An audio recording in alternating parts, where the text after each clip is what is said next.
पहला क्वेश्चन है, एक माइक्रोन में एंगस्ट्रॉम की संख्या है। तो हमको पता होना चाहिए कि एक माइक्रोन बराबर क्या होता है। तो एक माइक्रोन बराबर होता है 10⁻⁻6 मीटर और एक एंगस्ट्रॉम बराबर कितनी होती है। तो एक एंगस्ट्रॉम बराबर होती है 10⁻⁻ कितना -10 मीटर होता है। तो हमको पता है कि देखो एक माइक्रोन में एंगस्ट्रॉम की संख्या निकालना, एक माइक्रोन में क्या, तो एंगस्ट्रॉम की संख्या निकालना है। तो चूंकि हम लोग जानते हैं कि 10⁻⁻10 मीटर में होता है कितना ना, एक एंगस्ट्रॉम होता है। तो हमको एक माइक्रोन में निकालने बोला, यानी 10⁻⁻6 मीटर में कितना एंगस्ट्रॉम होगा। तो 1/10⁻10 गुना कितना हो जाएगा, 10⁻6 हो जाएगा। तो अब यहाँ पर आया 10⁻6 बटा क्या, 10⁻10। तो हम लोग रूल जानते हैं कि जब a का पावर n और बटा a का पावर क्या हो, m हो, जब बेस समान हो और डिवाइड के फॉर्म में हो तो पावर क्या होती है ना, वो घट जाती है। पावर यानी कि घट जाता है, ठीक है, माइनस हो जाता है। तो यहाँ पर क्या 10⁻6 और माइनस चिन्ह लगाएंगे, उसके बाद यहाँ पर कितना है -10। तो यहाँ पर माइनस माइनस क्या आ जाएगा प्लस, तो -6 + 10 कितना आ जाएगा, 10 का पावर कितना हो जाएगा 4। ये आंसर हो जाएगा पहला का, यानी कि एक माइक्रोन में एंगस्ट्रॉम की संख्या कितनी होगी, 10 का पावर 4 हो जाएगा। दूसरा क्वेश्चन है कि 5 और 12 मात्रक वाली दो सदिश राशियों के परिणामी सदिश का मान होगा। तो ध्यान देना, सदिश जो होती है ये मेरा क्या होती है न, त्रिभुज और चतुर्भुज के समकोणीय के रूल पर काम करता है, यानी कि उसका जोड़ घटाव के रूल पर काम करता है। और जो मेरा अदिश राशि होती है ये बीजगणितीय योग पर काम करती है। तो यहाँ पर जब भी ऐसा क्वेश्चन रहेगा तो सदिश, परिणामी सदिश निकालने के लिए, तो परिणामी जो सदिश होगा उसको हम मान लेते हैं r है। तो परिणामी सदिश बराबर हो जाएगा क्या, √ एक मेरा देगा सदिश राशि, तो वो है p मान लिए, और दूसरा क्या देगा q, तो उसको q मान लिए, ठीक है, दूसरा को q मान लिए। तो इसका रूल हो जाएगा r बराबर p का स्क्वायर प्लस q का स्क्वायर प्लस 2pq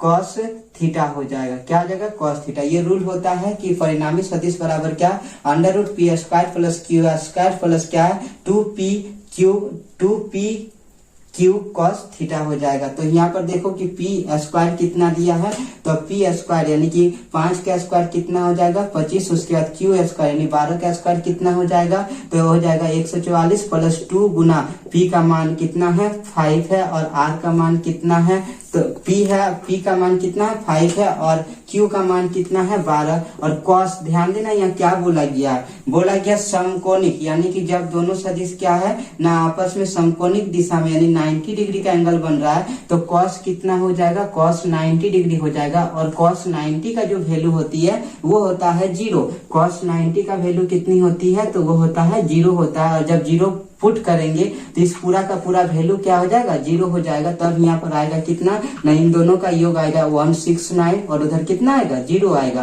तो यानी कि √169 आएगा, यानी कहने का मतलब कितना आ जाएगा, तो 13 यूनिट क्या आ जाएगा, यानी 13 मात्रक ये हो जाएगा परिणामी सदिश का मान हो जाएगा। तो जब भी यहाँ पर समकोणिक देता है तो डायरेक्ट हम लोग बनाएंगे क्या ना, ट्रिपलेट काम कर जाएगा। तो हम लोग डायरेक्ट बना देंगे किससे ना, ट्रिपलेट काम कर जाएगा। तो 5, 12 और 13 आपस में ट्रिपलेट काम करती है, तो आंसर कितना हो जाएगा 13।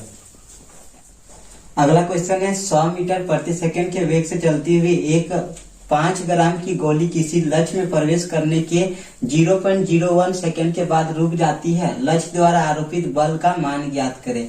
क्या निकालने बोला है, बल निकालने बोला है। तो हम लोग बल का फॉर्मूला जानते हैं, F बराबर क्या होती है ma। तो ध्यान देना यहाँ पर द्रव्यमान दिया हुआ है, ठीक है, लेकिन क्या नहीं दिया हुआ है, त्वरण। अगर त्वरण निकल जाएगा तो ये फॉर्मूला ये क्या होगा, क्वेश्चन बन जाएगा आराम से, ठीक है। तो हमको त्वरण पहले निकालना पड़ेगा, उसके बाद हम बैठा देंगे तो आ जाएगा आंसर।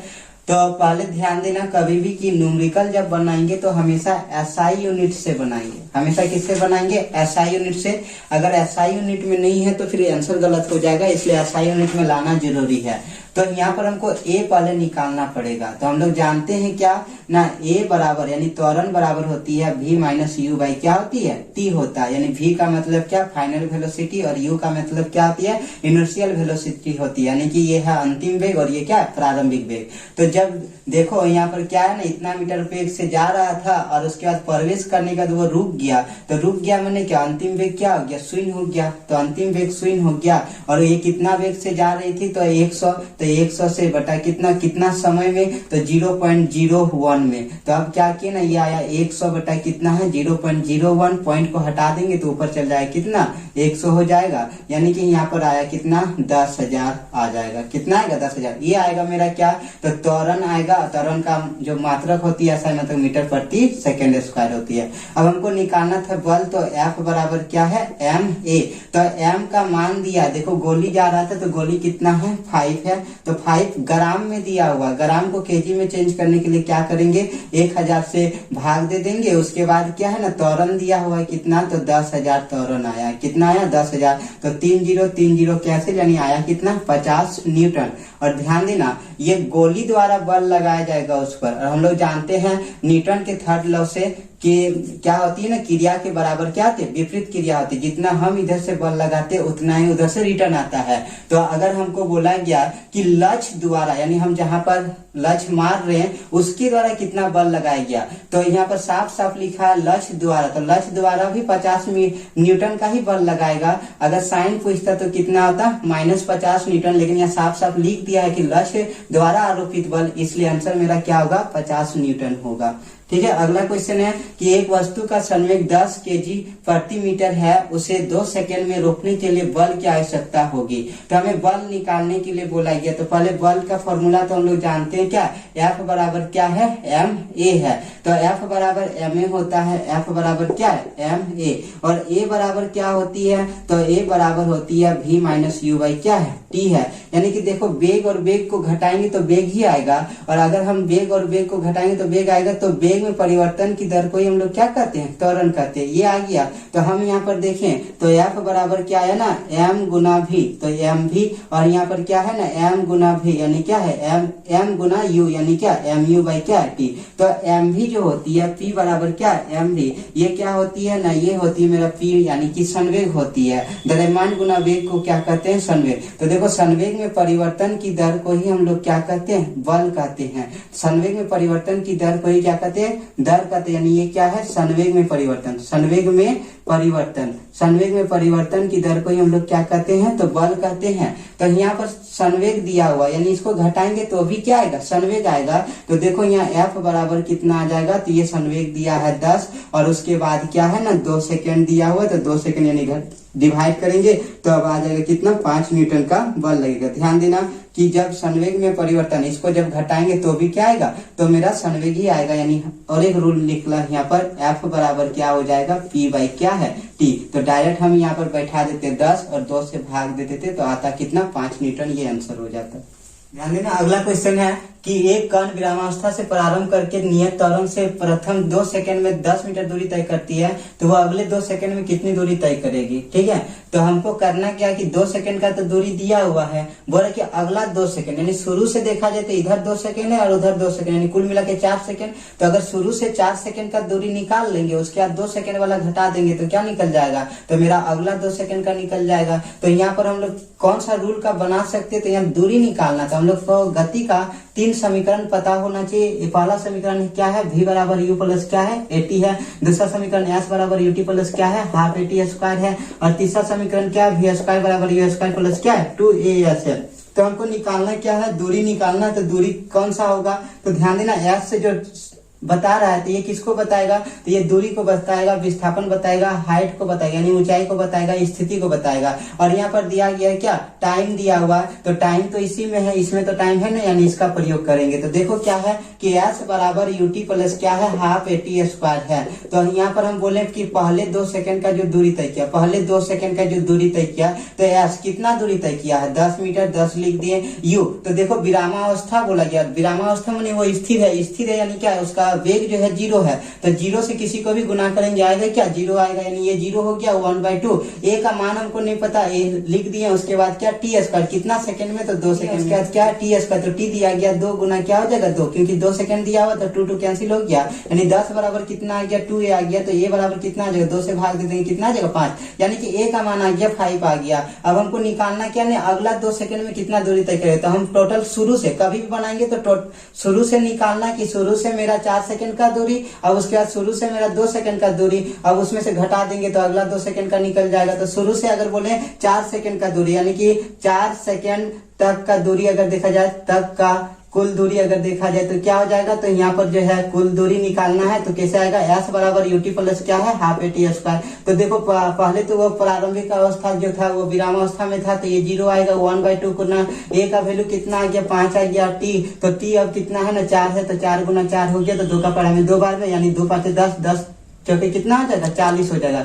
तो बाद में जो है यानी शुरू से देखा जाए तो 4 सेकंड में 40 मीटर तय किया, और ये शुरू से देखा जाए तो 2 सेकंड में 10 मीटर तय किया था। तो यानी कि अगला 2 सेकंड में कितना दूरी तय किया होगा, तो यहाँ पर आंसर क्या हो जाएगा, तो आंसर हो जाएगा 40 में से क्या कर देंगे, पहले वाला 10 को घटा देंगे, तो आएगा मेरा कितना, 30 मीटर, ये आंसर हो जाएगा। अगला क्वेश्चन है कि 24 न्यूटन का कोई बल किसी वस्तु पर लगाकर 12 मीटर प्रति सेकंड स्क्वायर तथा दूसरी पर लगाकर जो है 6 मीटर प्रति सेकंड स्क्वायर का त्वरण उत्पन्न करता है। यानी कि 24 न्यूटन का बल लगाएंगे एक ऊपर तो 12 मीटर प्रति सेकंड स्क्वायर का त्वरण उत्पन्न होगा, और दूसरा पर कितना, 6 मीटर प्रति सेकंड स्क्वायर का त्वरण उत्पन्न होगा। यदि दोनों वस्तु को आप क्या करेंगे ना, बांध देंगे, तब बल कितना त्वरण उत्पन्न करेगा, यानी कि संयुक्त रूप से त्वरण कितना उत्पन्न होगा, ये निकालने के लिए बोला गया। तो पहले हमको द्रव्यमान निकालना पड़ेगा। तो पहला वस्तु का जो द्रव्यमान होगा कितना होगा, तो हम लोग जानते हैं F बराबर क्या होती है, m होती है। तो F का मान 24 है, m निकालना है, तब वो कितना त्वरण उत्पन्न करती है, 12। तो 12 को पढ़ा में के बार में 2 बार में, यानी कि एक बार आया, m1 का वैल्यू कितना आ जाएगा, तो m1 का वैल्यू आ जाएगा 2 आ जाएगा।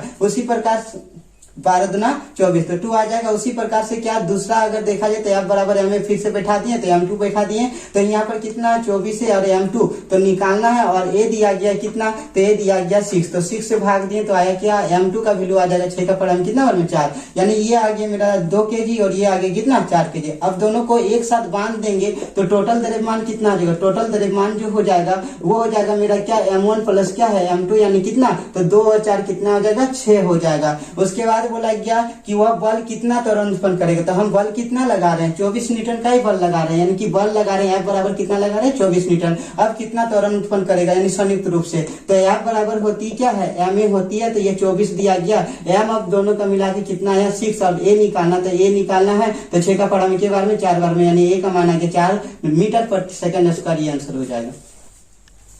अगला क्वेश्चन है कि किसी वस्तु को किसी मीनार की चोटी से गिराया गया है, 4.9 मीटर दूरी तय कर तक गिरने में उसे कितना समय लगेगा। तो इसे समय निकालने के लिए बोला गया, तो ध्यान देना 3 जो समीकरण होता था, v बराबर u प्लस क्या है 80, s बराबर ut प्लस क्या है हाफ 80 स्क्वायर, और तीसरा क्या है ना v स्क्वायर बराबर u स्क्वायर प्लस क्या है 2as। ध्यान देना कि जब ये ऊपर की ओर जाएगा ना, तो ऊपर की ओर जब वस्तु को फेंकेंगे तब ये एच जो होती है विस्थापन, ये क्या कहलाती है, एच कहलाती है। और तब यहाँ पर त्वरण नहीं काम करता बल्कि क्या काम करता है, गुरुत्व त्वरण, यानी कि जब किसी वस्तु को पृथ्वी अपनी ओर खींचती है ना, तो उसमें एक बल लगता है और उस बल के द्वारा एक त्वरण उत्पन्न होता है, जिसे क्या कहते हैं, गुरुत्व त्वरण कहते हैं। यानी कि यहाँ पर ए के जगह में क्या काम करता है, जी। तो अगर पृथ्वी तो वस्तु को नीचे की ओर खींचता है, तो अगर वस्तु नीचे की ओर आ रही है तो वो गुरुत्व त्वरण के दिशा में काम करती है, तब क्या होती है ना, तब जी को लेते हैं प्लस में, और जैसे अगर हम उसको ऊपर की ओर फेंकेंगे तो गुरुत्व त्वरण के विरुद्ध काम करती है, तब लेंगे क्या, जी को माइनस में लेंगे, यानी ऊपर की ओर फेंकने पर जी को माइनस में लेंगे और नीचे की ओर आने पर वस्तु को क्या लेंगे, तो जी जो है प्लस में लेंगे। तो यहाँ पर क्या बोला गया, मीनार की चोटी से गिराया जाता है। और एक चीज समझना है कि जब वो अधिकतम ऊंचाई पर होता है, अधिकतम ऊंचाई पर, तो अधिकतम ऊंचाई पर होता है तब उसका वहां पर जो है वेग क्या होती है ना, वेग जो होती है शून्य होता है, वेग क्या होती है, शून्य होता है। अधिकतम ऊंचाई पर वेग शून्य होता है, यानी वो स्थिर हो जाता है, ठीक है। तो वेग शून्य होती है, यानी यहाँ पर बोला कि कितना समय तय करेगा, कितना समय में तय करेगा, तो यहाँ पर निकालेंगे क्या, तो समय निकालना है। तो समय का इसमें तो जिक्र होगा नहीं, तो समय निकालना, तो एस बराबर यूटी प्लस क्या है हाफ 80 स्क्वायर है, ये रूल है। तो एस है कितना मीटर दूरी तय किया 4.9। अब देखो वो ऊपर से गिराया जाता तो वो तो पहले ऊपर में ही है, यानी वहां पर u का वैल्यू कितना आ जाएगा 0, 0 से किसी को भी गुना करेंगे 0 आएगा। और ये किधर काम कर रहा है, गुरुत्व त्वरण की दिशा में, इसलिए यहाँ पर a के जगह में क्या है ना जी है, ठीक है, a के जगह में जी है और s के जगह में क्या लिख सकते हैं, h लिख सकते हैं। और नहीं तो फिर हम ऐसे ही बनाएंगे s बराबर क्या है यूटी प्लस क्या है हाफ 80 स्क्वायर। खाली माइंड में ध्यान देना है कि हाँ ये a के जगह में क्या होगा जी। अब ये गुरुत्व त्वरण की दिशा में काम करता है, इसलिए यहाँ पर प्लस में ही रहेगा, तो प्लस 1/2 a का वैल्यू कितना तो ए का वैल्यू जैसे हम लोग जानते हैं गुरुत्व त्वरण जो होती है जी का मान होती है कितना 9.8 मीटर प्रति सेकंड स्क्वायर। जब तक बोलेगा नहीं तब तक हम लोग कितना नहीं लेंगे 10 नहीं लेंगे। हाँ जब ऑप्शन मैच नहीं करेगा तो 10 लेकर चेक करेंगे। तो देखो यहाँ पर अगर हम लिए 9 कितना 8 लिए तो 9.8 ले लिए और t का मान निकालने बोला गया तो टी स्क्वायर रहने दिए, पॉइंट हटा दिए 10 आ गया। तो 2 का पावर में कितना बार में 49 बार में, तो ये आया पॉइंट हटा देंगे तो कितना आ जाएगा 10। तो 10 से 10 क्या हो जाएगा कैंसिल, क्योंकि ये 0 आएगा तो इसको कैंसिल हो जाएगा। ठीक है यहाँ पर तो कुछ लिखेंगे नहीं लिखेंगे बात बराबर है। तो 10 10 क्या हो गया कैंसिल हो गया। तो यहाँ पर आया 49, अब 49 से 49 भी कैंसिल हो जाएगा तो यहाँ पर कुछ नहीं बचा तो 1 बचा और ये आया टी स्क्वायर। अब टी का वैल्यू निकालें तो √1 कर देंगे यानी इसका वैल्यू कितना आ जाएगा 1 यानी टी बराबर 1 सेकंड। ये क्या हो जाएगा आंसर हो जाएगा।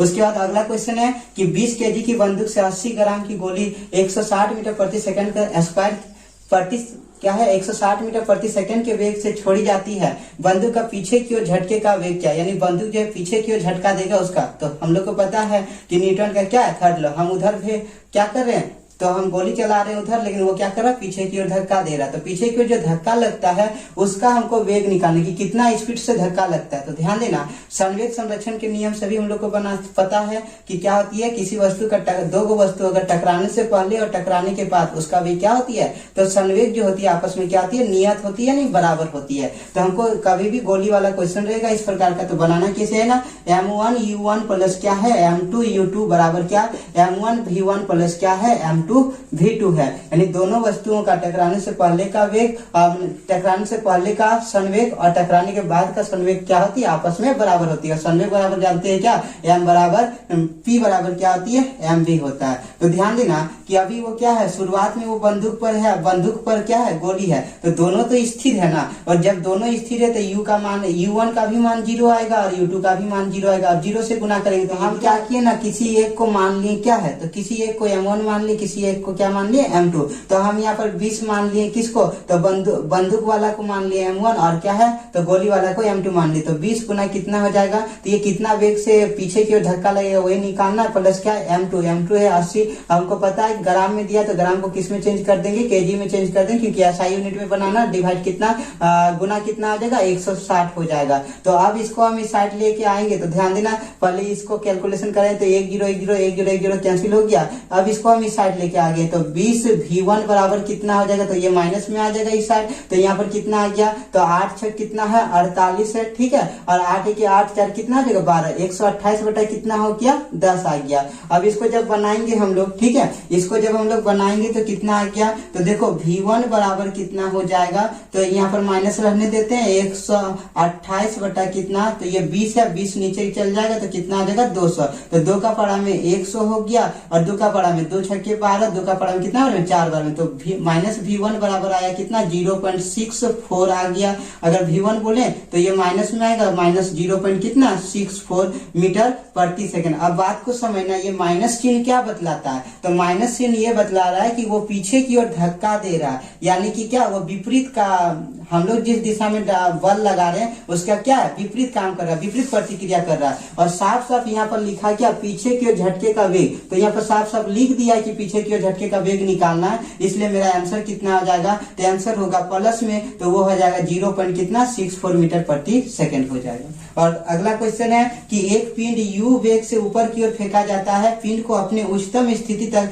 जाने में कितना समय लगेगा ये निकालना उच्चतम स्थिति तक। तो यहाँ पर क्या होती है तो ध्यान देना एक फॉर्मूला होती है v बराबर क्या u प्लस क्या है 80। क्यों हम इसका प्रयोग किए क्योंकि हमको समय निकालना है ठीक है समय निकालना है हमको। तो यहाँ पर दिया नहीं खाली बोला उच्चतम स्थिति तक लेकिन यहाँ पर s तो दिया नहीं तो s का प्रयोग नहीं कर पाएंगे। तो यहाँ पर v बराबर क्या है u प्लस क्या है 80। अब बात को समझो ऊपर की ओर फेंक रहे हैं तो ऊपर की ओर फेंक रहे हैं तो ये गुरुत्व त्वरण के विरुद्ध काम करता है। तो यहाँ पर जो g है तो यहाँ पर क्या आ जाएगा माइनस में हो जाएगा यहाँ पर क्या आ जाएगा माइनस में क्यों होगा नहीं गुरुत्व त्वरण के विरुद्ध काम कर रहा है तो ये v है। तो उच्चतम स्थिति में यानी अधिकतम ऊंचाई पर v क्या हो जाएगा 0 क्योंकि जो मेरा उच्चतम ऊंचाई यानी स्थिति पर होगा तो ये अंतिम वेग ना होगा क्योंकि हम नीचे से फेंक रहे हैं। तब यहाँ v बराबर क्या आ जाएगा 0 तो 0 बराबर हो जाएगा u माइनस क्या है gt। अब इसको हम इस साइड ले आएंगे तो gt बराबर क्या हो गया u। हमको निकालना क्या समय तो t बराबर क्या हो जाएगा u बाई g यानी अधिकतम ऊंचाई पर जाने के लिए इसको कितना समय लगेगा, u बाई क्या है g, ये आंसर हो जाएगा। अगला क्वेश्चन है कि एक कण विराम की अवस्था से चलता है जिसका त्वरण चित्र में दर्शाया गया है, तो कण का अधिकतम चाल क्या होगा, अधिकतम चाल क्या होगा। ध्यान देना कि हम लोग यहाँ पर दिया क्या है, त्वरण दिया और क्या दिया, समय दिया। तो हम लोग जानते हैं कि त्वरण बराबर जो होती है ना, त्वरण वो होता है वेग में परिवर्तन, वेग में परिवर्तन की दर को क्या कहते हैं, त्वरण, यानी वेग बटा क्या हो जाएगा, समय, इसको कहते हैं। तो अगर हम देखें, क्या देखें, तो वेग में परिवर्तन की दर को क्या कहते हैं, त्वरण कहते हैं। तो अगर हम इन त्वरण गुना क्या कर दें, तो त्वरण गुना क्या कर दे, समय कर दें, तो आएगा क्या, वेग आएगा। यानी जहां दो चीज मल्टीपल में आ रहा है यानी वो क्षेत्रफल का काम करेगा। किसका काम करेगा, क्षेत्रफल।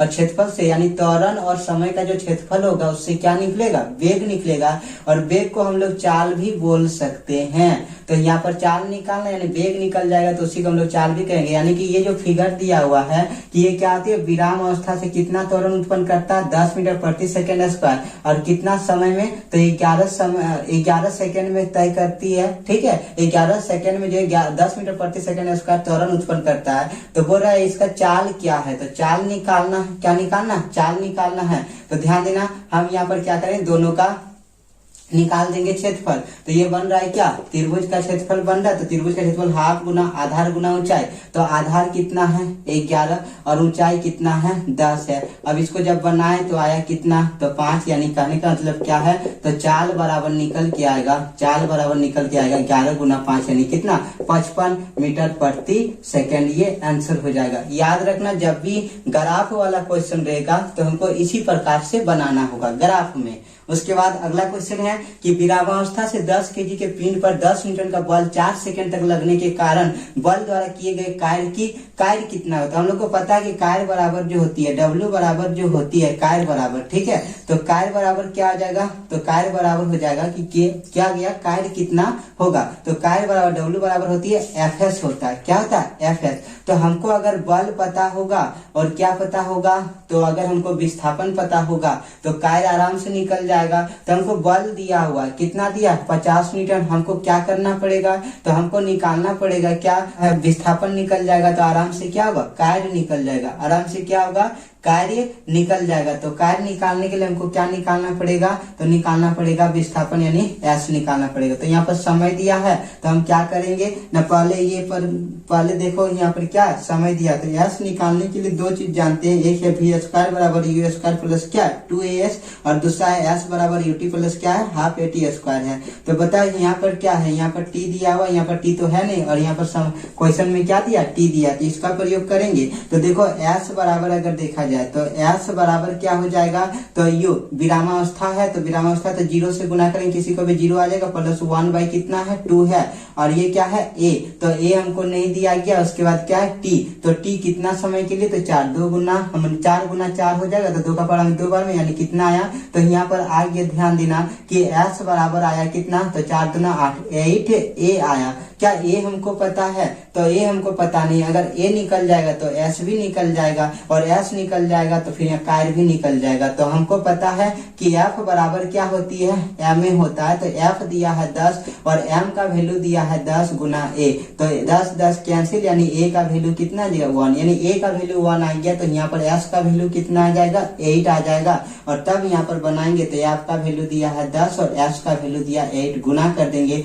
तो 80 जूल क्या हो जाएगा, आंसर हो जाएगा।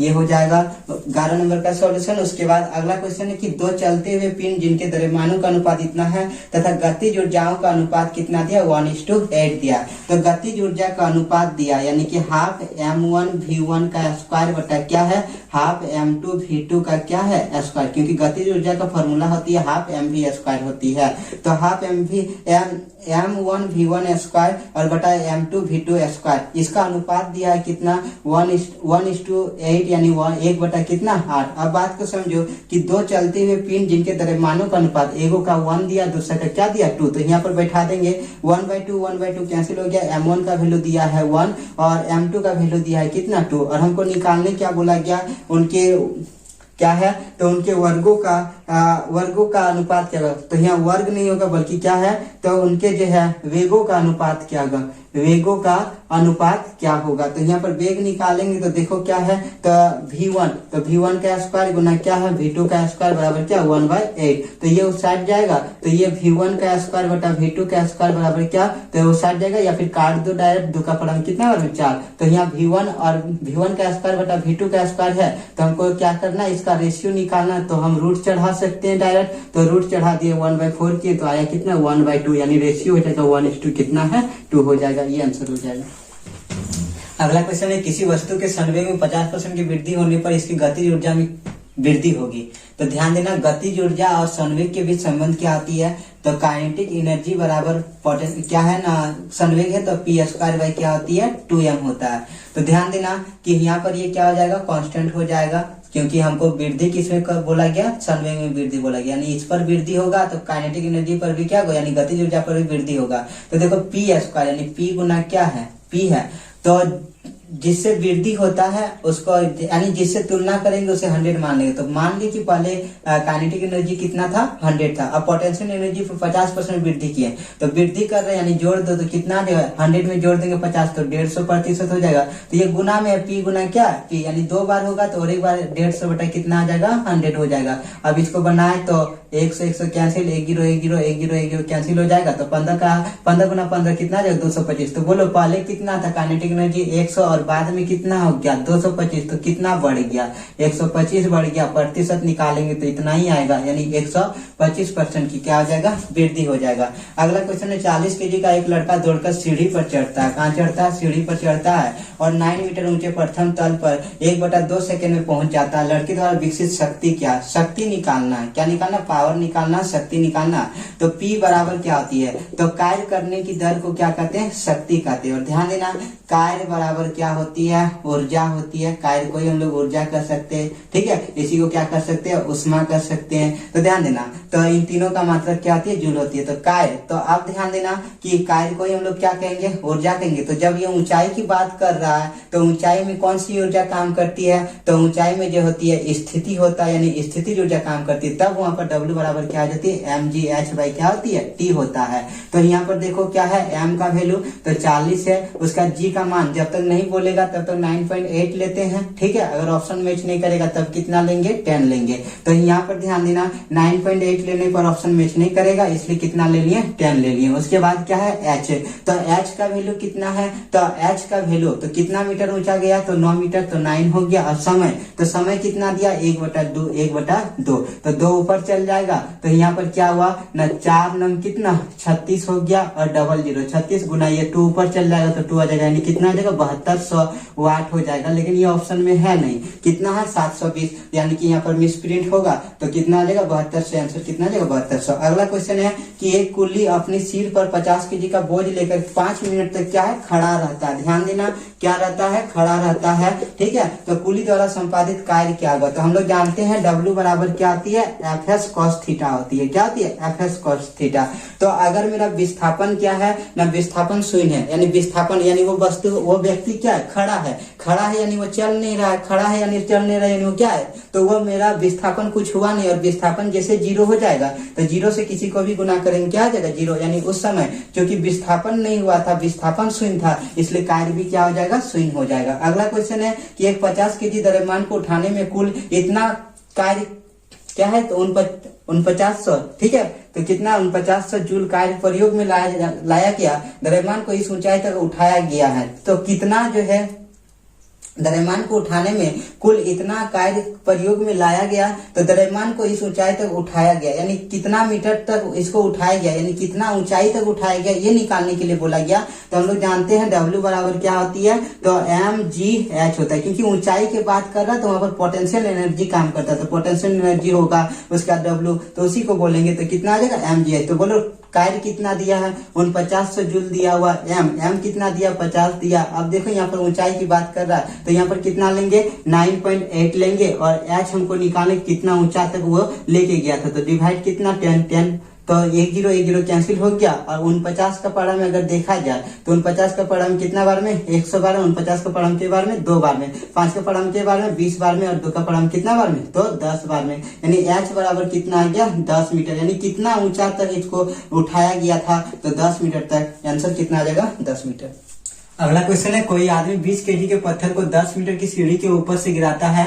जब वो जमीन पर पहुंचेगा तो उसकी गतिज ऊर्जा क्या होगी। तो ध्यान देना कि एक वस्तु कहाँ पर है, ऊपर में है, ठीक है। अब उसके बाद वो क्या होगा ना, जब नीचे आएगा तब यहाँ पर गतिज ऊर्जा क्या होगा, गतिज ऊर्जा यहाँ पर क्या होगा जब नीचे आएगा। तो ध्यान देना, जब भी ऊंचाई की बात करें ना, तो यानी वहाँ स्थिति की बात हो रहा है। जब भी ऊंचाई की बात करें यानी क्या, स्थिति की बात हो रहा है। और जहां स्थिति आया, जहां ऊंचाई आया, वहां क्या काम करेगा, पोटेंशियल एनर्जी काम करेगा, ठीक है। और अगर वो गति कर रहा है विराम की अवस्था में, तो स्थिति ऊर्जा काम करती है, ठीक है। लेकिन कहने तो ऊंचाई पर रहेगा तो, लेकिन अगर वो गति कर रहा है तो गति के कारण क्या होती है, गतिज ऊर्जा होती है। और अगर वो स्थिति है यानी किसी ऊंचाई पर स्थित है, तो वो क्या कहलाएगा, स्थितिज ऊर्जा कहलाएगा। और ध्यान देना कि पोटेंशियल एनर्जी यानी कि क्या हो गया, स्थितिज ऊर्जा, और प्लस क्या, काइनेटिक एनर्जी यानी क्या हो गया, गतिज ऊर्जा। इन दोनों का योग कहलाती क्या है, मैकेनिकल एनर्जी यानी क्या है, तो मैकेनिकल एनर्जी यानी यांत्रिक ऊर्जा कहलाती है, ठीक है। और यांत्रिक ऊर्जा ध्यान देना वो नियत होती है, जो पहले होता है उस वस्तु पर वही मेरा क्या होती है बाद में, ऊपर में बोलो चाहे नीचे में, दोनों आपस में क्या आती है, बराबर होती है। तो देखो ऊपर में क्या है, वो स्थिति पर है, क्या स्थिति है, स्थिर है, तो उसका गतिज ऊर्जा ऊपर में क्या होगा, तो पोटेंशियल एनर्जी बराबर होती है mgh हो जाएगा। तो m का वैल्यू 20 है, g का वैल्यू हम यहाँ पर कितना ले लेंगे, तो 9.8। जब तक नहीं बोलेगा तब तक हमको लेना है 9.8, जब बोल देगा तब कितना लेंगे 10। हाँ 10, अगर 9.8 से ऑप्शन मैच नहीं कर रहा तब हमको लेना पड़ेगा क्या, 10 लेना पड़ेगा। तो यहाँ h का वैल्यू कितना है, तो 10 है, तो यहाँ पॉइंट हटा दिए तो 1 0 1 0, यानी कितना आ गया, 2 8 16 आ गया, 2 9 18 कितना 19, यानी कि 1960 जो होती है इतना जो ला गया। तो क्या आ गया, पोटेंशियल एनर्जी आ गया, यानी कि स्थितिज ऊर्जा। तो ये अभी स्थिति पर है, गति पर तो है नहीं। तो जब ये अधिकतम ऊंचाई पर स्थिति पर है, तो वहां पर स्थितिज ऊर्जा कितना है, 1960 है। तो गतिज ऊर्जा कितना हो जाएगा, 0, यानी मैकेनिकल एनर्जी कितना हो जाएगा यहाँ पर, तो हो जाएगा 1900 कितना है 60 हो जाएगा। ये हो जाएगा मैकेनिकल एनर्जी, क्योंकि यहाँ स्थिति है यानी स्थिर है, तो वहाँ गतिज ऊर्जा मेरा 0 हो जाएगा। उसी प्रकार से जब ये नीचे आया, तो जब नीचे आया तो मैकेनिकल एनर्जी आपस में क्या होती है, बराबर, चाहे वो ऊपर की बात करे चाहे नीचे की बात करे, वो नियत रहता है। तो यहाँ पर भी मैकेनिकल एनर्जी कितना आ जाएगा, 1960 ही होगा। लेकिन यहाँ पर अब चूंकि उसका ऊंचाई तो है नहीं, ऊंचाई क्या हो गया, शून्य, क्योंकि वो जमीन पर आ गया, तो पोटेंशियल एनर्जी क्या हो जाएगा, 0। और काइनेटिक एनर्जी हमको निकालने हैं, तो काइनेटिक एनर्जी कितना आ जाएगा, 1960, जो ये आंसर हो जाएगा। देखिए ऑप्शन में 1960 नहीं है, तो गलत हो सकता है ऑप्शन लिखा हुआ। तो यहाँ पर कितना आ जाएगा, 1960 हो जाएगा, आंसर जाएगा ऑप्शन नंबर बी। अगला क्वेश्चन है, यदि दो आदमी 55 केजी द्रव्यमान के पिंड को अलग अलग 4 तथा 7 मिनट में 20 मीटर की ऊंचाई पर ले जाते हैं, तो पिंड पर क्या क्या कार्य क्या होगा। तो ध्यान देना, कार्य का फॉर्मूला क्या होती है, एक होती है क्या ना, एक होती है W बराबर FS cos थीटा, ठीक है। और अगर ऊंचाई का जिक्र कर रहा है तो W बराबर हम लिख सकते हैं क्या, mgh। तो ध्यान देना फॉर्मूला पर कहीं पर T का जिक्र है क्या, तो कहीं पर भी T का जिक्र नहीं है, यानी कि कार्य जो है समय पर डिपेंड नहीं कर रहा। तो इस समय से तो कोई मतलब रहा नहीं, क्योंकि वो समय से डिपेंड नहीं कर रहा। और बोल क्या रहा है, ये 55 केजी द्रव्यमान को जो है दोनों कहाँ ले जाता है, 20 मीटर, यानी कि दो आदमी 55 केजी का ही वस्तु को जो है 20 मीटर की ऊंचाई, यानी समान द्रव्यमान को समान ऊंचाई तक ले जा रहा है। यानी कि दोनों तो मेरा समान द्रव्यमान को जो है, समान द्रव्यमान को क्या, समान ऊंचाई तक ले जा रहा है। तो फिर क्या होगा, दोनों का कार्य क्या हो जाएगा, समान हो जाएगा, क्योंकि एक ही को वस्तु को एक ही स्थान तक ले जा रहा है, इसलिए मेरा कार्य क्या हो जाएगा, दोनों का समान हो जाएगा, दोनों द्वारा समान कार्य किया जाएगा, ठीक है। अगला क्वेश्चन है, एक पिंड का द्रव्यमान 50 केजी है, तो उसका भार किसके निकटतम होगा। तो भार का फॉर्मूला होती है W बराबर क्या, mg होता है, ठीक है। तो अब यहाँ पर क्या 50 केजी, तो यहाँ पर 50 केजी है। अब g कितना है, तो हम लोग को पता है गुरुत्व त्वरण काम करता है, तो g का मान कितना 9 पॉइंट कितना है 8 है। अब जब इसको गुना किए तो 10 से भाग दिए तो कितना आ जाएगा। तो अब यहाँ पर देखो 5 8 40, 5 9 45 और 4 कितना आ जाएगा 49, तो 490 न्यूटन ये आंसर होगा। लेकिन ऑप्शन में कहीं पर है नहीं, ऑप्शन में कहीं पर है नहीं। तो लड़का कुछ सोचा होगा कि यहाँ पर गलत ऑप्शन लिखा हुआ, तो ये कोई मार देगा, लेकिन नहीं, वैसा नहीं है। क्या बोला कि यहाँ पर क्वेश्चन निकटतम, तो 490 तो न्यूटन है होगा आंसर, लेकिन यहाँ पर ऑप्शन में है नहीं। तो इसका निकट में कौन है, तो इसका निकट में 400 न्यूटन, यानी आंसर कितना आ जाएगा 400 न्यूटन। अगला क्वेश्चन है कि सेकंड दोलक की आवृत्ति क्या है। तो ध्यान देना, सेकेंडरी लोलक का जो आवर्तकाल होता है ना, सेकेंडरी लोलक का आवर्तकाल, सेकेंडरी लोलक तो लोलक बोलो दोलक बोलो सेम है, ठीक है। लोलक का आवर्तकाल जो होती है, आवर्तकाल ये कितना होता है 2 सेकेंड। ये अक्सर क्वेश्चन पूछा जाता है, तो 2 सेकेंड होता है सेकेंडरी लोलक का आवर्तकाल। तो आवृत्ति निकालना है, तो आवृत्ति बराबर क्या हो जाएगा ना, हो जाएगा 1 बटा क्या है आवर्तकाल हो जाएगा। 1 बटा क्या आ जाएगा आवर्तकाल हो जाएगा।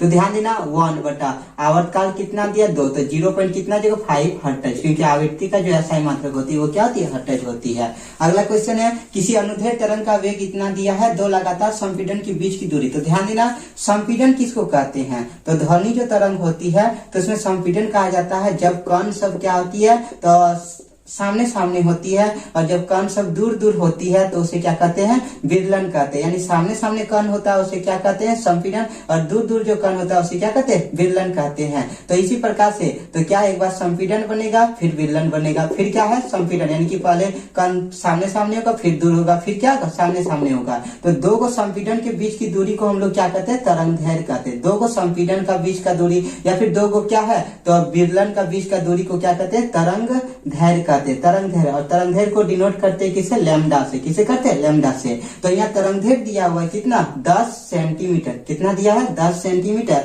तो हमको आवृत्ति निकालना, तो फॉर्मूला क्या होती है तो ध्यान देना ध्वनि का वेग है, ठीक है, आवृत्ति और क्या है तरंग दैर्ध्य, इन तीनों के बीच संबंध होते हैं। तो v बराबर क्या होती है एन लैम्डा। तो बोलो कितना वेग दिया हुआ है 20 दिया है, एन का मान हमको निकालना है, तो एन का मान हमको निकालना, और लैम्डा का मान दिया कितना 10। अब बात को समझो 10 सेंटीमीटर में है और इसका मात्रक क्या होती है तो ऐसा ही मात्रक मीटर होता है। तो मीटर से यानी कि 10 सेंटीमीटर को मीटर में चेंज करने के लिए क्या किए 100 से भाग दे दिए, तो 1 0 कैंसिल, तो एन का वैल्यू कितना आ जाएगा 20 गुना 10 यानी कितना 200 हर्ट्ज, ये क्या आ जाएगा आंसर हो जाएगा। अगला क्वेश्चन है कि एक स्वरित द्विभुज के आवर्तकाल इतना दिया तो उसकी आवृत्ति क्या होगी। तो हम लोग को फिर से वही पता है कि आवृत्ति बराबर क्या हो जाएगा ना, ये हो जाएगा 1 बटा क्या है आवर्तकाल हो जाएगा, क्या हो जाएगा आवर्तकाल। तो यहाँ पर दिया हुआ है क्या तो 1 बटा आवर्तकाल कितना दिया है तो 0 पॉइंट कितना 004 दिया, पॉइंट को हटाएंगे तो 3 0 ऊपर चल जाएगा, तो 3 0 लिखे, अब 4 से भाग दिए तो 4 दूना 8, 2 बचा 4 5 20, उसके बाद क्या 0 यानी 250 क्या हो जाएगा हर्ट्ज, ये आंसर हो जाएगा। अगला क्वेश्चन है एक ही माध्यम में 2 तरंगों द्वारा संचरित ऊर्जाओं का अनुपात दिया 9:16 है, इन तरंगों के आयामों में अनुपात है। तो ध्यान देना कि जब जैसे अनुप्रस्थ तरंग होती है तो इसमें जो होती है अधिकतम जो ऊंचाई होती है, अधिकतम क्या होती है गहराई, तो अधिकतम ऊंचाई को क्या कहते हैं तो शीर्ष कहते हैं, और अधिकतम गहराई को क्या कहते हैं गर्त कहते हैं। तो यहाँ पर जो होती है अधिकतम जो विस्थापन होती है ना, विस्थापन, इसी को क्या कहते हैं एम्पलीट्यूड कहते हैं, यानी ए कहते हैं, उसी को हम लोग क्या कहते हैं आयाम कहते हैं, ठीक है। तो आयाम जो होती है ना, तो ध्यान देना जब भी ध्वनि होती है या फिर बोले क्या प्रकाश होती है कोई, तो वो ऊर्जा है, एक प्रकार क्या है ऊर्जा है। तो ऊर्जा का जो होती है क्या तो बोले यहाँ ऊर्जा का अनुपात बोला गया संचरित क्या है तरंगा संचरित ऊर्जा बोला गया। तो ध्यान देना यहाँ पर उसकी जो तीव्रता होगी, ठीक है, उसकी बात करें तो तीव्रता बोलो प्रबलता बोलो, वो डायरेक्टली प्रोपोर्शनल क्या होती है आयाम के स्क्वायर के, यानी कि यहाँ पर जो ऊर्जा दिया गया है ना, तो ऊर्जा डायरेक्टली प्रोपोर्शनल क्या होती है तो यहाँ पर होती है आयाम का एम्पलीट्यूड का क्या है होल स्क्वायर का होता है। तो ध्यान देना यहाँ पर दिया गया ऊर्जा का अनुपात 9 कितना है 16, तो आयाम का अनुपात क्या हो जाएगा तो आयाम का निकालना यानी स्क्वायर कर देना, तो 9 का स्क्वायर कितना आ जाएगा 81, और 16 का स्क्वायर कितना आ जाएगा 256, आंसर कितना आ जाएगा 81 कितना है 256 हो जाएगा। अगला क्वेश्चन है निम्न में से चित्र दिए गए, ठीक है, चित्र में दिए गए प्रतिरोध संयोजन ए से बी के बीच तुल्य प्रतिरोध, यानी टोटल प्रतिरोध निकालना ए से लेकर कहां तक बी से ए से लेकर बी तक निकालना। तो ध्यान देना हम लोग जानते हैं ओम्स के नियम से वहां पर 2 चीज हम लोग जानते हैं, एक है क्या है श्रेणीक्रम प्रतिरोध और श्रेणीकरण जो होती है संयोजन, और फिर क्या होती है समांतर संयोजन होती है। तो यहाँ पर क्या होता है जब सीरीज में रहता है यानी कि श्रेणीकरण में जब रहता है तब टोटल जो प्रतिरोध निकालते हैं यानी R बराबर R1 प्लस क्या है R2 प्लस जो भी आएगा सबको जोड़ते जाएंगे, और जब वही मेरा क्या रहती है समांतर क्रम में रहती है तब क्या होती है ना 1/R बराबर टोटल प्रतिरोध है ये R, तो 1/R बराबर 1/R1 प्लस क्या है 1/R2 प्लस क्या डॉट डॉट, इस प्रकार से होता है। तो ध्यान देना कि जहां 2 मार्ग मिल गया जाने का वो क्या कहलाएगा, तो जहां 2 मार्ग मिल गया जाने का तो वो जो है हमेशा समांतर क्रम में होगा और जहां एक ही को लाइन मिलेगा जाने का वो मेरा क्या है सीरीज में होगा। तो ध्यान देना यहाँ से जा रहे हैं तो एक ही लाइन पर है, लेकिन यहाँ पर गए तो क्या दो को मार्ग मिल गया, एक मार्ग दो मार्ग, तो यानी ये दोनों क्या है, तो ये दोनों पैरेलल में है यानी समांतर में है। तो पहले हम इसको अगर निकाल लें, पहले इसको निकाल लें तो ध्यान देना इन दोनों का अगर टोटल निकालना चाहेंगे तो क्या आएगा, इन दोनों का अगर टोटल निकालना चाहेंगे तो ध्यान देना इन दोनों का टोटल निकालना चाहिए तो 1/2 प्लस 1/2, ये 1/r आ गया, तो ये कितना आ गया, तो 1/1 और 1 कितना आ जाएगा 2/2 यानी 1, यानी इसको पलट देंगे तो r बराबर कितना आ जाएगा 1 ओम, यानी इन दोनों का जो मिला के आया कितना आया 1 ओम आया। तो अब हम इसको इस प्रकार से फिगर बना सकते, ए है उसके बाद इस प्रकार से ये है, ठीक है, उसके बाद ये पूरा का पूरा मिला दिए तो अब इस प्रकार से ये आ गया और यहाँ पर क्या आ गया बी, यानी इसका वैल्यू आ गया 2 ओम, इसका वैल्यू आ गया क्या 1 ओम। तो अब हमको टोटल निकालना, तो देखो अब किस रूप में दिख रहा है, तो एक ही लाइन पर दिख रहा है यानी क्या है, तो ये है मेरा क्या सीरीज पर, तो डायरेक्ट आर बराबर क्या हो गया 2 + 1 यानी कितना आ जाएगा 3 ओम, ये आंसर हो जाएगा, यानी कुल प्रतिरोध कितना आ जाएगा 3 ओम। तो हम इस फिगर को क्या किए इस तरह से बना के सॉल्व कर दिए, पहले इसको हल किए फिर इसको हल किए, दोनों मिला दिए तो आया कितना 3 ओम।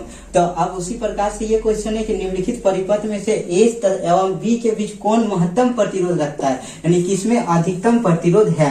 तो सभी में चेक करेंगे, बाय ऑप्शन चेक करेंगे, तो ऑप्शन जैसे देखिए बाय ऑप्शन बनाना है क्योंकि सब में चेक करना पड़ेगा, अधिकतम बोला गया तो ए से लेकर कहां तक, तो इस प्रकार से है फिगर है ना, तो यहाँ पर बनाएंगे तो इस प्रकार से बनाएंगे तो क्या आएगा, तो ध्यान देना तो यहाँ पर जैसे गए तो दो गो मार्ग मिल गया, यानी सीरीज में नहीं है बल्कि क्या है समांतर क्रम में, तो अब यहाँ पर टोटल प्रतिरोध इन दोनों का निकालेंगे तो 1/r बराबर क्या आ जाएगा 1/r1, तो r1 के जगह में 2 है और r2 के जगह में भी क्या है 2, तो 1/r बराबर क्या आ जाएगा 2/2 यानी कितना 1 आ जाएगा, पलट देंगे तो r का वैल्यू कितना आ जाएगा 1, यानी इसका वैल्यू जो आया ये आया 1 ओम, कुल मिला के कितना आया 1 ओम। तब फिगर बना इस प्रकार से ये 1 आया और उसके बाद ये क्या है 2 है, तो अब टोटल कितना आएगा, तो ये सीरीज में अब आ गया तो r बराबर क्या 1 + 2 यानी कितना आ जाएगा 3 ओम। यानी पहले देखें तो ऑप्शन नंबर ए से आया मेरा क्या, ऑप्शन नंबर ए से आया कुल प्रतिरोध कितना 3 ओम आया। उसी प्रकार से ऑप्शन नंबर बी पर देखें तो ध्यान देना बी पर देखें तो कितना है ना इस प्रकार से, तो देखो यहाँ से जा रहा है इसको 2 गो लाइन मिल गया, इसको क्या 2 गो लाइन,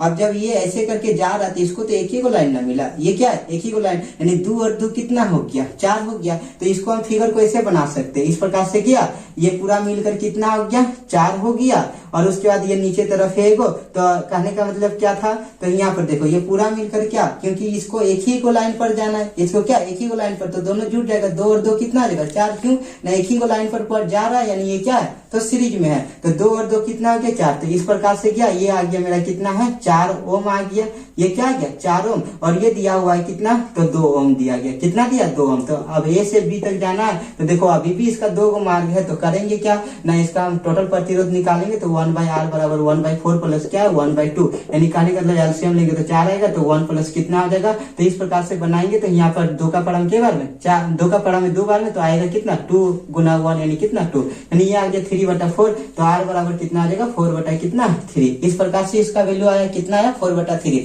उसी प्रकार से सी में चेक किए, उसी प्रकार से सी में चेक किए तो देखो सी में अगर चेक करना चाहेंगे तो सी में क्या होगा, तो फिर से इसको 2 को मार्ग मिलेगा, तो इधर से इसको तो ये वाला वैल्यू कितना है 2 ओम, लेकिन यहाँ पर देखो इसको तो एक ही को मार्ग मिल रहा है इसको, तो ये दोनों जुट जाएगा तो कितना आ जाएगा 4 ओम हो जाएगा। तब फिगर फिर से इस प्रकार से बना, ये आया 2 ओम और उसके बाद ये आया कितना 4 ओम आया, ये कितना आया 4 ओम आया। तब ये अभी देखो यहाँ पर क्या 2 को मार्ग मिला यानी क्या, तो ये समांतर में आ जाएगा, देखो जब एक गो मार्ग मिला तो ये सीरीज में है और जब 2 को मार्ग मिल रहा है तो वो क्या समांतर, तो ये दोनों तो सीरीज में है ना, लेकिन हाँ जब इन दोनों से तुलना करेंगे तब ये क्या आ जाएगा समांतर में। तो पहले यहाँ पर देखे 2 और 2 कितना आ गया 4, उसके बाद फिर ये समांतर में आया तब 1/r बराबर क्या हो गया 1/r1 4 हो गया और 1/r2 कितना 1/2 हो गया। जब हल किया तो 1/r बराबर आया कितना, तो ये आ गया 1 प्लस कितना 2/4 यानी कि 3/4, यानी r बराबर कितना हो गया 4/3। उसी प्रकार से डी में चेक करेंगे तो डी में चेक किए तो क्या आएगा, तो देखो यहाँ पर गए तो इसको 3 को मार्ग मिला, 1 गो 2 गो 3 गो, यानी ये सारा का सारा क्या समांतर में है, तो समांतर में तो 1/r बराबर क्या 1/2 प्लस 1/2 प्लस 1 कितना आ गया 2, यानी अगर एलसीएम लेंगे तो 2 आएगा, 1 1 1 कितना आ गया 3, यानी कि r बराबर कितना आ जाएगा 2 कितना आ जाएगा 3 आ जाएगा। तो देखो यहाँ पर आया 2/3 ओम, यहाँ पर आया 4/3 ओम, यहाँ पर आया 4/3 ओम और यहाँ पर कितना आया 3 ओम आया। तो सबसे ज्यादा किस में आया, तो सबसे ज्यादा 3 ओम कौन सा में, बाई ऑप्शन 1 में, यानी कि ऑप्शन नंबर और ए में आया 3 ओम सबसे ज्यादा, तो आंसर क्या आ जाएगा? Option number A. अगला क्वेश्चन है कि एक विद्युत लैंप से होकर 4.0 गुना 10⁻20 मुक्त इलेक्ट्रॉन 1 मिनट 4 सेकंड में प्रवाहित होते हैं। लैंप से प्रवाहित होने वाली धारा का मान होगा। तो ध्यान देना कि यहाँ पर जो होती है इलेक्ट्रॉन जो मुक्त होता है, तो इसका सूत्र क्या होता है? ध्यान देना, Q बराबर होती है Ne। एन का मतलब क्या कि कितना इलेक्ट्रॉन मेरा क्या हुआ? मुक्त हुआ। और हम लोग को पता होना चाहिए कि एक इलेक्ट्रॉन पर कितना आवेश होता है। तो यहाँ पर आवेश और गुना जितना है मेरा इलेक्ट्रॉन, दोनों को गुना करेंगे फिर भी क्या आएगा? आवेश ही आएगा। यानी आवेश बराबर क्या है? आवेश है। एक इलेक्ट्रॉन में आवेश कितनी होती है? तो होती है एक इलेक्ट्रॉन में आवेश 1.6 गुना 10 का पावर क्या है? तो -19 कूलम होता है। बात को समझना, आवेश का मात्रा क्या होती है? ऐसा मात्रा कूलम होती है। तो यहाँ एक इलेक्ट्रॉन में -1.6 गुना 10 का पावर -19 कूलम होती है। लेकिन न्यूमेरिकल बनाते वक्त सिर्फ क्या लेंगे? 1.6 गुना 10 का पावर क्या है? -19 लेंगे। क्यों लेंगे? क्योंकि ये सिर्फ साइन बताता है कि उसमें कौन सा आवेश है। आवेश दो प्रकार की होती है, एक ऋण आवेश और क्या? धन आवेश। तो यहाँ पर खाली चिन्ह बता रहे कि वो कौन सा आवेश है, ऋण आवेशित है कि धन आवेशित है, और उसका कोई मीनिंग नहीं है। ठीक है, तो यहाँ पर ये क्या बता रहा है कि वो धन आवेशित है कि ऋण आवेश। तो इसका प्रयोग, माइनस का प्रयोग हम लोग न्यूमेरिकल में नहीं करेंगे। तो आवेश बराबर क्या? आवेश। तो ए को इलेक्ट्रॉन पर इतना आवेश और जे को इलेक्ट्रॉन होगा, सबको गुना करेंगे तो भी क्या कहलाएगा? आवेश। और हम लोग आवेश बराबर जानते हैं, क्या जानते हैं? तो आवेश बराबर Q बराबर जानते हैं IT। क्यों ना? हम लोग जानते हैं कि इकाई समय में जो है जितना भी आवेश प्रवाहित होती है उसी को कहते हैं विद्युत धारा। इकाई समय में जितना भी आवेश प्रवाहित होती है उसी को कहते हैं विद्युत धारा। तो इसको जब बनाएंगे तो Q बराबर क्या आएगा? IT। तो हम इस Q के जगह में लिख सकते हैं क्या? I और गुना क्या? T बराबर Ne। तो देखो I निकालना यानी विद्युत धारा निकालना है, और यहाँ पर समय दिया है कितना? 1 मिनट 4 सेकंड। और हम बार बार बोल रहे हैं कि SI यूनिट में हमेशा बनाना। तो 1 मिनट, मिनट को सेकंड में चेंज करेंगे तो 60 मिनट हो जाएगा, और 4 सेकंड यानी कितना? 64 सेकंड। तो 1I गुना कितना? 64 बराबर कितना है? N का वैल्यू क्या है कि कितना इलेक्ट्रॉन मुक्त हो रहा है? तो 4 गुना 10 का पावर कितना? 20। तो 4 गुना 10 का पावर कितना है? 20 है। और एक इलेक्ट्रॉन का आवेश कितनी होती है? 1.6 गुना 10 का पावर कितना? -19 कूलम। बात को समझना, हमेशा क्या करेंगे? तो माइनस को नहीं लेना, सिर्फ इस वैल्यू को लेंगे। माइनस साइन सिर्फ बताता है कि उसमें कौन सा आवेश है, ऋण आवेश है कि धन आवेश है। तो अब यहाँ पर पॉइंट को हटाएंगे तो कितना आ जाएगा? 10 हो जाएगा। तो यहाँ पर ध्यान देना कि 16 का पावर में के बार में 4 बार में 4 4 क्या हो गया? कैंसिल हो गया। तो अब यहाँ पर क्या हुआ ना? ध्यान देना कि यहाँ पर आया क्या? तो ये है 20 है, 10 का पावर कितना? 20, और यहाँ पर क्या? 10 है। तो 10 का पावर में कुछ नहीं तो क्या है? 1 दिया हुआ है। तो ये आया 10 का पावर 20 गुना 10 का पावर -19 बटा कितना है? 10 आ गया, यानी 10 का पावर 1। तो हम लोग को पता होना चाहिए क्या ना, जब A का पावर n गुना B का पावर, A का पावर n गुना A का पावर m होती है, यानी बेस जब समान होती है तो पावर क्या होती है? तो गुना के फॉर्म में रहने पर जुड़ जाती है, और जब डिवाइड के फॉर्म में होती है तो डिवाइड के फॉर्म में क्या होती है? घट जाती है, यानी n माइनस क्या आती है? m हो जाती है। तो देखो कि यहाँ पर होगा क्या? तो पहले तो ये दोनों जुटेगा, तो 20, अब प्लस माइनस क्या हो जाएगा? माइनस। तो यानी कि 10 20 माइनस, यहाँ प्लस है और माइनस कितना? 19 बटा कितना? 10 का पावर क्या है? 1। तो यहाँ पर देखिए तो 10 का पावर कितना आएगा? तो प्लस माइनस माइनस हो जाएगा, तो 10 का पावर 1 बटा कितना? 10 का पावर 1। ये दोनों कैंसिल हो जाएगा तो आएगा कितना? 1 आ जाएगा। ये आंसर कितना आ जाएगा? 1 हो जाएगा, यानी 1 एम्पियर। ये आंसर हो जाएगा। अगला क्वेश्चन है कि 2 कूलम के एक आवेश को इतना 118 वोल्ट के एक बिंदु से 128 वोल्ट के बिंदु तक ले जाने में कितना कार्य किया गया? कितना कार्य किया गया? तो हम लोग को याद रखना चाहिए कि कितना कार्य किया गया, ये पूछा गया। तो ध्यान देना, एक बिंदु से दूसरा बिंदु पे ले जा रहे, तो कहते क्या है? ध्यान देना कि अगर अनंत से किसी बिंदु पर अगर हम किसी को ला रहे हैं, ठीक है, तो किसको ला रहे हैं? तो कोई भी आवेश को ला रहे हैं, अनंत से किसी बिंदु तक ला रहे हैं, तो वो कहलाती है विभव कहलाती है। और एक बिंदु से दूसरा बिंदु पर ले जाते हैं तो उसे क्या कहते हैं? विभवांतर। तो बोलो एक बिंदु से दूसरा बिंदु, यानी कि 118 वोल्ट के एक बिंदु से 228 माने 128 वोल्ट के बिंदु तक ले जाते हैं, यानी एक बिंदु है 118 वोल्ट और दूसरा जगह क्या है? 128 वोल्ट, यानी कुल मिला कितना?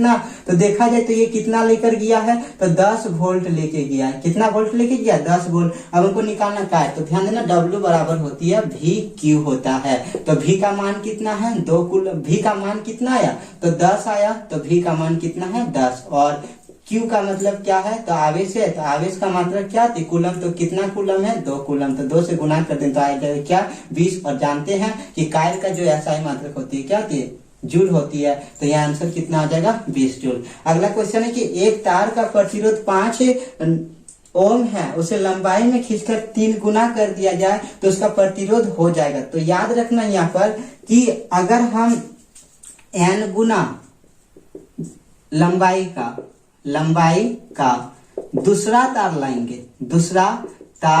लाएंगे, उसी प्रकृति का जो है दूसरा तार अगर लाएंगे ना, तो फिर क्या होगा ना, प्रतिरोध जो हो जाएगा ना, नया जो प्रतिरोध हो जाएगा वो n गुना हो जाएगा, n गुना, यानी जितना लंबाई का दूसरा तार लाएंगे उतना ही गुना प्रतिरोध हो जाएगा, उसी प्रकृति का होना चाहिए। तो अगर दूसरा तार लाएंगे तब, लेकिन अगर हम उसी तार को क्या किए ना, खींच के अगर 2 गुना कर दिए ना, या फिर n गुना कर दिए, यानी खींच कर n गुना किए, अगर उसी तार को खींच कर n गुना कर देंगे तो प्रतिरोध क्या हो जाएगा ना, प्रतिरोध जो हो जाएगा जितना गुना किए हैं उसका स्क्वायर हो जाएगा, यानी नया जो प्रतिरोध होगा वो n स्क्वायर हो जाएगा। तो बोल रहा है क्या, खींच कर कितना गुना कर दिया गया, 3 गुना, तो 3 गुना किए तो नया प्रतिरोध क्या हो जाएगा, तो नया जो प्रतिरोध हो जाएगा 3 गुना कर दिए, यानी कि 3 का स्क्वायर यानी 9 गुना हो जाएगा। कितना हो जाएगा, 9 गुना। तो पहले कितना था, 5 था, अब यहाँ 9 गुना हो जाएगा, तो 5 नम कितना हो जाएगा, 5 नम 45, यानी 45 ओम क्या हो जाएगा, आंसर हो जाएगा। ठीक है, तो यानी कि 9 गुना हो गया, तो पहले 5 ओम था, अब उसका 9 गुना, तो 5 नम कितना हो जाएगा, 45, ये हो जाएगा। तो ध्यान देना, उसी प्रकृति का अगर दूसरा लाएंगे n गुना प्रतिरोध वाला तार, तो फिर क्या हो जाएगा, n गुना लंबाई वाला तार, तो फिर क्या होगा, प्रतिरोध n गुना हो जाएगा। लेकिन उसी तार को खींचकर अगर उसका लंबाई को n गुना कर देंगे तो फिर नया प्रतिरोध क्या आ जाएगा, n स्क्वायर गुना हो जाएगा। अब अगला क्वेश्चन है कि एक बल्ब में 5 मिनट तक 10 एम्पियर की धारा प्रवाहित करने पर कितने कूलम आवेश से प्रवाहित होती है। तो 5 मिनट तक कितना एम्पियर धारा प्रवाहित करते हैं, तो 10 एम्पियर की धारा प्रवाहित करने पर कितना कूलम आवेश प्रवाहित होती है। आवेश निकालना, तो हम लोग को पता है Q बराबर क्या होती है, I T होता है। तो देखो कूलम आवेश प्रवाहित होगा, ये पूछा गया, यानी आवेश पूछा गया, तो I का वैल्यू कितना, 10 एम्पियर। आवेश जो है I का वैल्यू, I माने क्या है, विद्युत धारा के SI मतलब क्या होती है, एम्पियर। तो I का वैल्यू दिया है 10 एम्पियर और समय दिया है, तो देखो 5 मिनट SI में चेंज करेंगे तो मिनट को सेकंड में चेंज करेंगे, तो 5 गुना कितना आ जाएगा, 60, तो 5 गुना कितना आ जाएगा, 60। तो अब इसको बनाएंगे तो 5 6 कितना, 30, तो 30 आ गया और 1 0 2 0 2 0 बैठ जाएगा, यानी कितना हो जाएगा, 3000 कूलम, ये आंसर हो जाएगा। ठीक है, 3000 कूलम क्या हो जाएगा, आंसर हो जाएगा। ठीक है, अगला क्वेश्चन है कि एक निश्चित तार का प्रतिरोध R है, एक दूसरे तार का प्रतिरोध जो पहले तार के समान है, केवल जिसका व्यास से क्या है, दुगुना, यानी कि दूसरा तार का प्रतिरोध कितना होगा, किसके समान है, कि जिसका व्यास जो है दुगुना है, उससे क्या व्यास दुगुना। तो ध्यान देना कि प्रतिरोध जो होता है, ठीक है, क्या है प्रतिरोध, तो जब यहाँ पर तार के बारे में जिक्र होगा तो ध्यान देना, एक प्रतिरोध बराबर क्या फॉर्मूला आ जाएगा, रो गुना क्या है, तो R बराबर रो गुना L बाई क्या है, A, यानी कि रो क्या होती है, प्रतिरोधकता, L क्या होती है, तार की लंबाई, और A क्या होती है, अनुप्रस्थ काट का क्या, क्षेत्रफल। यानी कि जैसे ये मेरा क्या है, तो ये तार है, तो तार का ये वाला जो क्षेत्रफल होगा, ये वाला, तो ये वाला क्या होती है, आगे वाला मुंह वाला जो भाग होती है, यही है क्या, अनुप्रस्थ काट का क्षेत्रफल। तो ये क्या वृत्त क्या आकार का है, तो यहाँ पर एरिया जो होगा रो गुना क्या, L बाय एरिया की जगह में लिख सकते हैं क्या, पाई R स्क्वायर। तो ध्यान से अगर देखा जाए तो लंबाई यहाँ पर क्या बोला गया, उतना ही है, कुछ जिक्र नहीं है यहाँ पर। ठीक है, तो क्या है ना, ये दोनों कांस्टेंट है, ये दोनों क्या है, कांस्टेंट है, ये भी क्या है, कांस्टेंट है। तो R directly proportional, indirectly proportional क्या हो जाएगा, 1 बाई क्या है, R स्क्वायर हो जाएगा। यानी जो प्रतिरोध होगा ये तार का जो है क्या, R का स्क्वायर का क्या होती है, इनडायरेक्टली प्रोपोर्शनल होता है। R माने क्या है यहाँ पर, तो R माने यहाँ पर है तार की क्या है, त्रिज्या है, अनुप्रस्थ काट की जो होती है क्षेत्रफल, तो वहां पर R का क्या हो जाएगा, मेरा त्रिज्या हो जाएगा। तो ध्यान देना कि D बराबर क्या आती है, 2R, यानी D डायरेक्टली प्रोपोर्शनल क्या आती है, R। अगर R बढ़ेगा तो D भी बढ़ेगा, ठीक है, यानी D बढ़ेगा तो R भी बढ़ेगा। उसी प्रकार R अगर क्या होगा ना, घटेगा, तो ये जो मेरा त्रिज्या है, तो त्रिज्या अगर घटेगा तो R क्या होगा, बढ़ेगा, क्योंकि ये इनडायरेक्टली होती है, और त्रिज्या अगर क्या होगा, बढ़ेगा, तो मेरा प्रतिरोध क्या होगा, घटेगा। और अगर त्रिज्या घट जाएगा तो प्रतिरोध क्या हो जाएगा, बढ़ जाएगा। तो यहाँ क्या बोला गया, व्यास दुगुना किए। और देखो डायरेक्टली प्रोपोर्शनल है, अगर डी बढ़ेगा तो आर भी बढ़ेगा। तो व्यास जब दुगुना किए तो व्यास जब दुगुना किए तो त्रिज्या भी क्या हो जाएगा, दुगुना। और जैसे त्रिज्या दुगुना हो गया, यानी कि व्यास को क्या किया, दुगुना किया। व्यास को कितना किया, दुगुना किया, तो त्रिज्या भी कितना गुना हो जाएगा। तो त्रिज्या भी जो होती है आर भी कितना हो जाएगा, दुगुना, क्योंकि डायरेक्टली प्रोपोर्शनल है। और जैसे त्रिज्या दुगुना हुआ तो आर क्या हो जाएगा ना, आर हो जाएगा मेरा क्या, आर बराबर 1/2 का स्क्वायर। यानी कहने का मतलब 1 कितना आ जाएगा, 4। यानी जब दूसरा तार जो आया उसका प्रतिरोध क्या आ जाएगा, तो 1/4 हो जाएगा। तो पहले जो प्रतिरोध था आर, उसका 1/4 हो जाएगा, यानी आर बटा कितना हो जाएगा, 4। ये आंसर हो जाएगा। तो आर बटा कितना हो जाएगा, 4 हो जाएगा। अगला क्वेश्चन है, एक तार का विद्युत प्रतिरोध 10 ओम है, उसमें 2 एम्पियर की धारा 30 मिनट तक प्रवाहित की जाती है। तार में कितने जूल ऊष्मा उत्पन्न होगी। ठीक है, तो हम लोग जानते हैं क्या, तो ध्यान देना, जूल ने दिया था, है ना, ऊष्मा का तापन नियम दिया था। तो उसमें क्या बताया गया था, तो इसमें है आई बराबर जो होती है क्या, तो H बराबर होती है I² RT। ठीक है, जूल ने दिया था उष्मा का तापन नियम, तो उसमें रूल क्या है ना, H बराबर I² RT। तो ध्यान देना, यहाँ पर उष्मा निकालने के लिए बोला गया। तो उष्मा निकालने बोला, यानी हीट निकालने बोला, H रखती है, I है। तो I का मान कितना दिया, 2 एम्पियर। तो 2 गुना कितना आ जाएगा, 2, क्योंकि स्क्वायर है। और प्रतिरोध दिया है कितना, 10। तो 10 हो गया प्रतिरोध। समय 30 मिनट। तो मिनट को किस में चेंज कर देंगे, तो मिनट को किस में चेंज करेंगे, सेकंड में। तो आ गया 30 गुना कितना है, 60। अब सबको गुना कर देंगे तो आ गया 4 3 कितना, 12 12 6 कितना, 72। 1 2 3 3 जीरो बैठा दे, यानी कितना आ जाएगा, तो 72,000 जो है जूल। ये आंसर हो जाएगा। अगला क्वेश्चन है कि एक 10 ओम प्रतिरोध तथा एक 30 ओम प्रतिरोध के श्रेणी क्रम में एक 20 वोल्ट विभवांतर अनुप्रयुक्त किया जाता है, यानी प्रयोग किया जाता है। तो 10 ओम प्रतिरोधक प्रवाहित धारा है, 10 ओम प्रतिरोधक प्रवाहित धारा, यानी 10 ओम पर कितना धारा प्रवाहित हो रहा है, ये निकालने के लिए बोला गया। तो ध्यान देना इस पर क्वेश्चन में, है ना, इस क्वेश्चन में क्या करना, ध्यान देना। क्या ध्यान देना, तो ध्यान देना कि जो मेरा दिया गया है किसने, तो ओम्स का नियम में बताया गया V डायरेक्टली प्रोपोर्शनल क्या होती है, I होता है। तब यहाँ पर इसको बराबर में लाने के लिए क्या होती है, I R। ये मेरा जो होती है R क्या होती है, नियतांक होती है। ठीक है, कांस्टेंट होती है। इसी को हम लोग क्या कहते हैं, प्रतिरोध कहते हैं। तो ध्यान देना, जब सीरीज में बनता है, यानी जब श्रृंखला होती है, यानी कि सीरीज में जब प्रतिरोध को जोड़ा जाता है, इस प्रकार से सीरीज में क्या आती है, प्रतिरोध को जोड़ा जाता है। यानी पहला प्रतिरोध का अंतिम सिरा और दूसरा प्रतिरोध का क्या है, पहला सिरा को जोड़ा जाता है एक साथ, फिर दूसरा प्रतिरोध का अंतिम सिरा और तीसरा प्रतिरोध का क्या है, पहला सिरा को एक साथ जोड़ा जाता है। इसी प्रकार से सीरीज में जब जोड़ा जाता है, तो हम लोग को पता है कि जब सीरीज में जोड़ा गया तो इस प्रकार से बंद परिपथ जो बनेगा, ठीक है, ये बैटरी हो जाएगा। तो बंद परिपथ जब बनेगा तो ये है मेरा धारा प्रवाहित होगा। तो ध्यान देना, इस धारा को प्रवाहित होने के लिए क्या चाहिए, एक ही वो दिशा है ना, ये इधर से जाएगा, फिर ऐसे जाके फिर ऐसे जाएगा, यानी कि एक ही वो मेरा क्या रास्ता है। तब यहाँ पर देखे कि ये धारा जो बटेगा नहीं, मानी ये जो आई है ये बटेगा नहीं, इसलिए क्या है ना, इन सभी प्रतिरोध के लिए धारा जो होगी, ये धारा क्या होगी, सेम होगी। यानी कि श्रेणी क्रम में जो होती है, श्रेणी क्रम में धारा क्या होती है, समान होती है। धारा जो होती है समान होती है, कब, सीरीज में रहता है तब। लेकिन इसके लिए अलग से वोल्ट लगेगा, इसके लिए अलग से वोल्ट लगेगा, इसके लिए क्या अलग से, यानी कि इसमें जो विभवांतर होगा ना, इसमें विभवांतर क्या होगा, अलग अलग, लेकिन धारा क्या होगी, सेम होगी। तो बोला क्या है कि एक 10 ओम प्रतिरोध तथा 30 ओम प्रतिरोध के श्रेणी क्रम में 20 वोल्ट विभवांतर अनुप्रयोग किया गया। यानी कुल मिला के कितना वोल्ट का विभवांतर है, तो 20 वोल्ट का। तो टोटल है, तो टोटल प्रतिरोध पहले निकाले, तो टोटल प्रतिरोध जो आया, यानी समतुल्य प्रतिरोध, तो सीरीज में जुड़ जाता है, यानी R1 + R2, तो 10 + 30 कितना हो गया, 40 हो गया। और टोटल मेरा विभवांतर कितना दिया गया, तो टोटल विभवांतर जो दिया गया, विभवांतर जो दिया गया वो दिया गया कितना, 20 वोल्ट।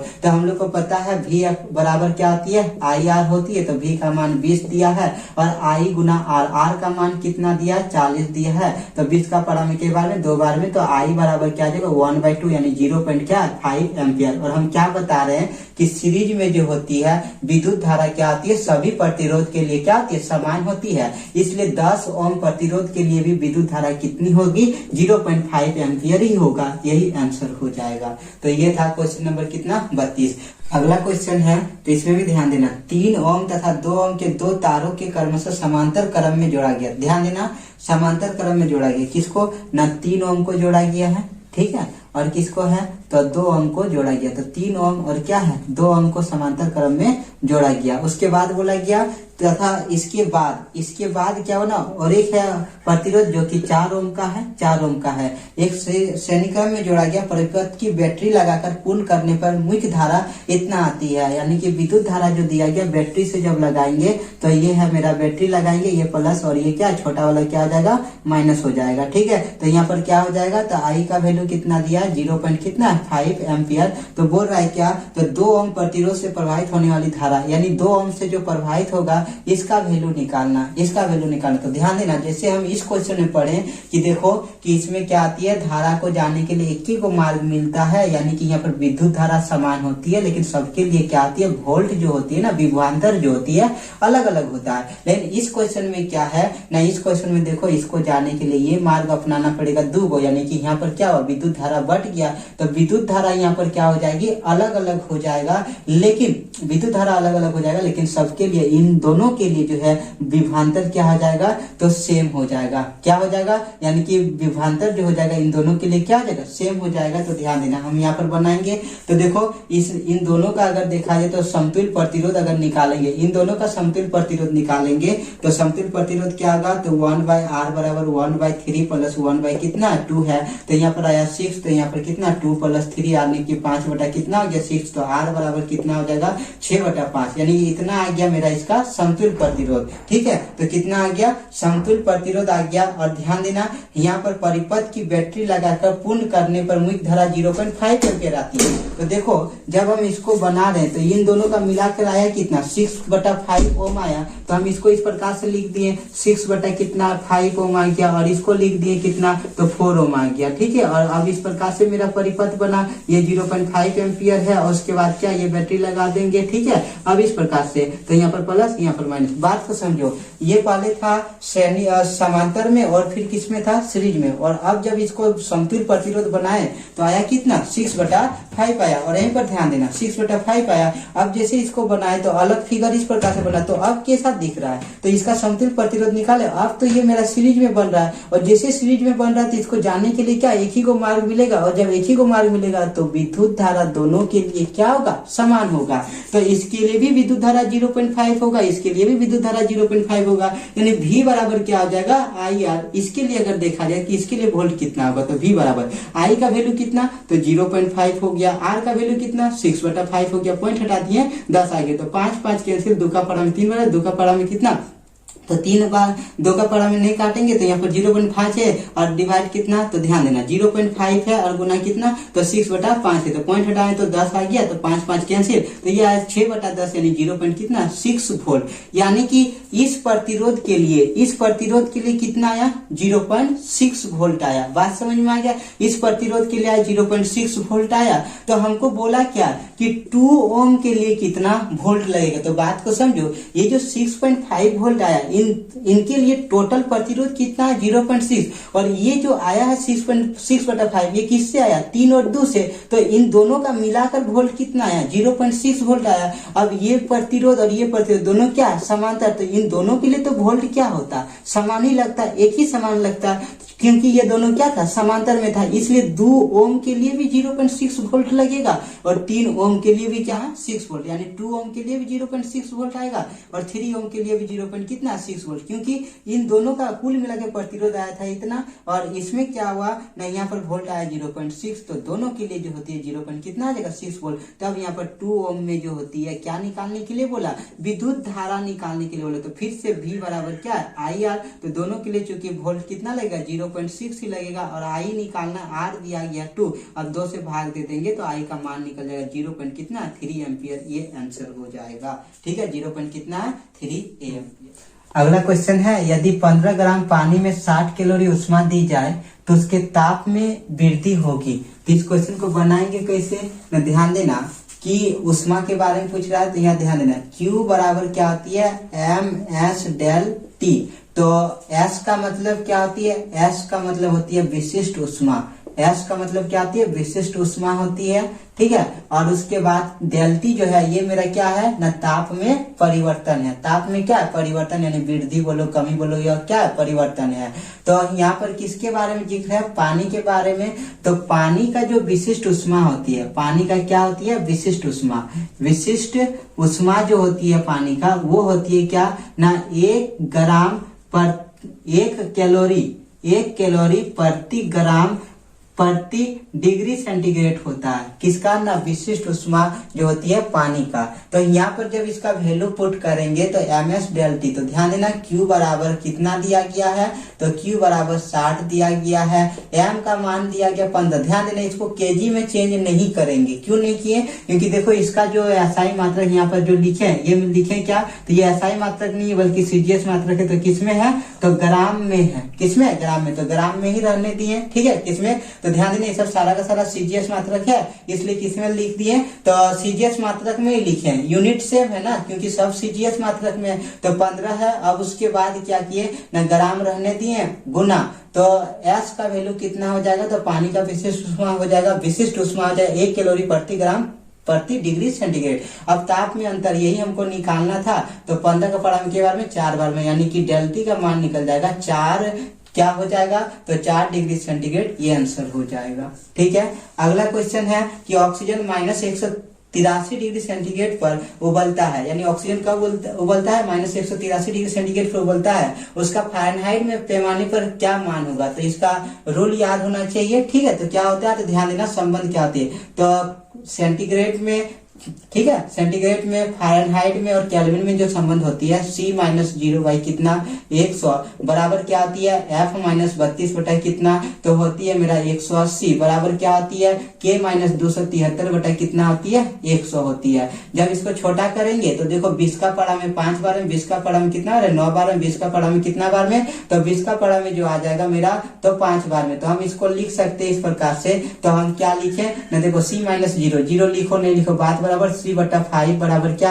F-32 बटा कितना 9 बराबर क्या K-273 बटा कितना है 5 है। तो हमको निकालने किसका बोला गया, सेल्सियस में दिया हुआ, सेंटीग्रेड में दिया हुआ, हमको निकालना किस में है, तो निकालना फ़ारेनहाइट में। तो केवल इसका काम करेंगे, केवल इसका काम करेंगे। तो जब इसका काम करेंगे, ठीक है, तो कितना ना इसका काम करेंगे C/5 बराबर क्या F-32 बटा कितना 9 है। तो इसका जब काम किए हम, इसका जब काम किए तो C कितना दिया है -183 दिया हुआ है बटा 5 बराबर F-32, ठीक है, 32 बटा कितना है 9, हमको F का वैल्यू निकालना था। तो अब हम इसको जब गुना करेंगे, ठीक है, तो इसको जब सॉल्व करेंगे, इसको क्या करेंगे सॉल्व करेंगे, तो 9 का पढ़ा में 9 तिया कितना 27 हो गया, 9 तिया कितना हो गया 27 हो गया, ठीक है, 9 तिया कितना हो गया 27 हो गया, 2 बचा 9 8 कितना 72, 72 2 कितना हो गया 74 हो गया, 7 बचा 9 एकम 9 और 7 कितना हो जाएगा 16, तो यानी कि -16 47 बराबर क्या,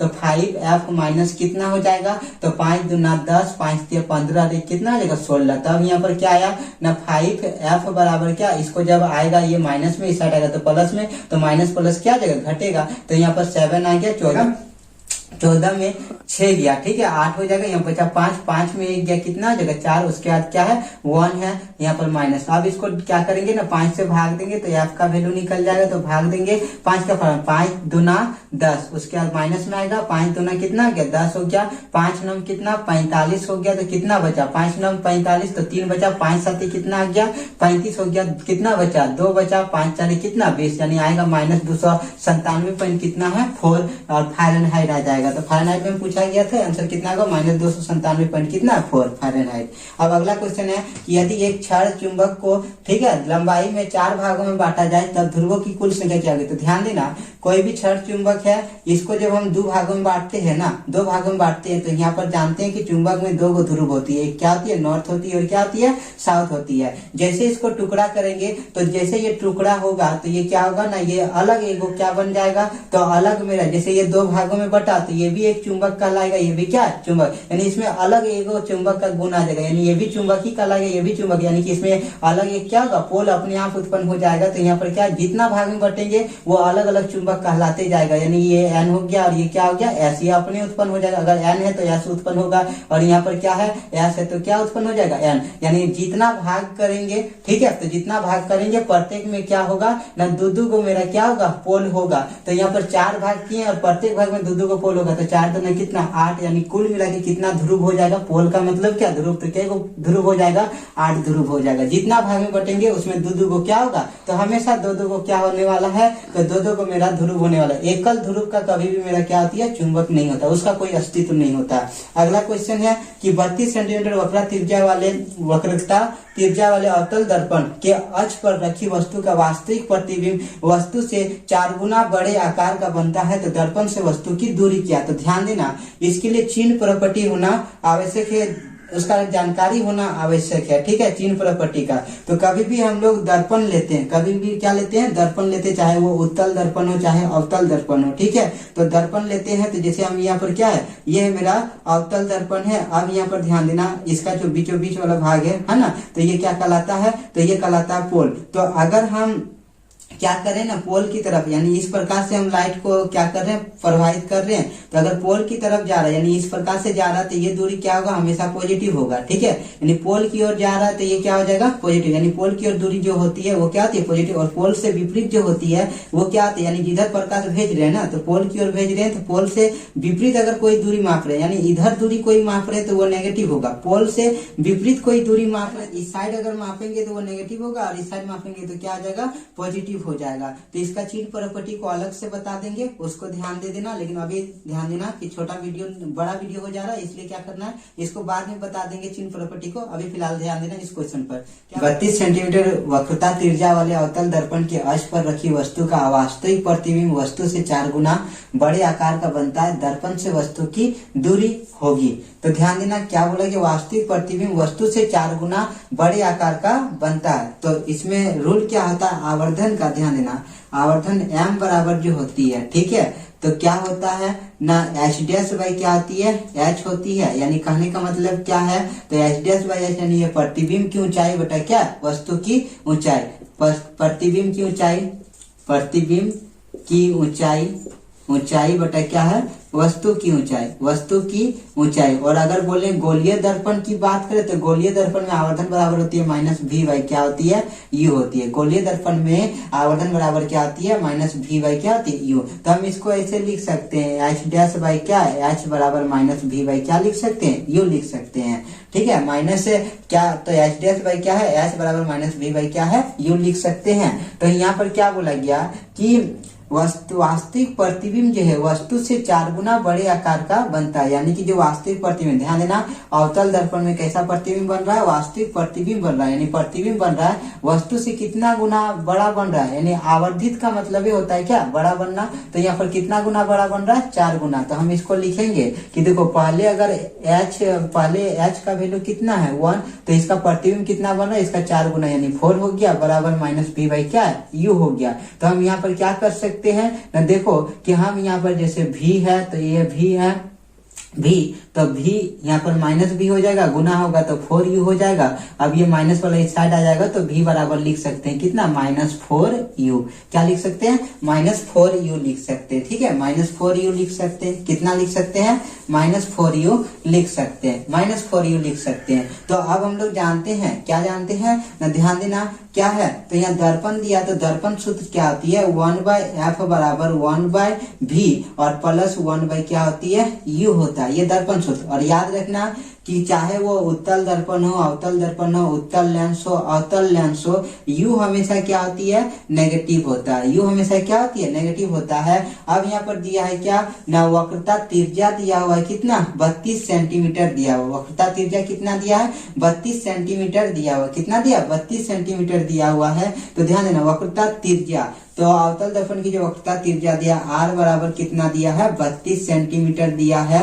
ठीक है, तो हम यहाँ पर क्या करेंगे, तो R बराबर दिया गया कितना, 32 सेंटीमीटर। तो हमको फोकस दूरी अगर बोला जाए तो F बराबर R बाई क्या हो जाती है, 2, यानी वक्रता त्रिज्या की आधी हो जाती है, यानी 16 सेंटीमीटर क्या होगा, ये हो जाएगा मेरा फोकस दूरी। अब बात को समझो, जैसे ये मेरा क्या अवतल दर्पण है, ठीक है, और उसके बाद इसको कैसे न ध्यान देना, इस प्रकार से हम क्या है, एक गोलीय दर्पण उसको काट के बनाएंगे क्या, अवतल दर्पण। तो इसका जो होगा फोकस और ये इसका जो सेंटर होगा, तो सेंटर यानी कि वक्रता केंद्र ये हो जाएगा। ठीक है, क्या हो जाएगा, तो वक्रता केंद्र इधर होगा, वक्रता केंद्र इधर होगा, और वक्रता केंद्र और ध्रुव के बीच का जो दूरी होती है ना, एकदम मध्य बिंदु, तो उसे क्या कहेंगे, तो फोकस कहेंगे। ठीक है, फोकस कहेंगे।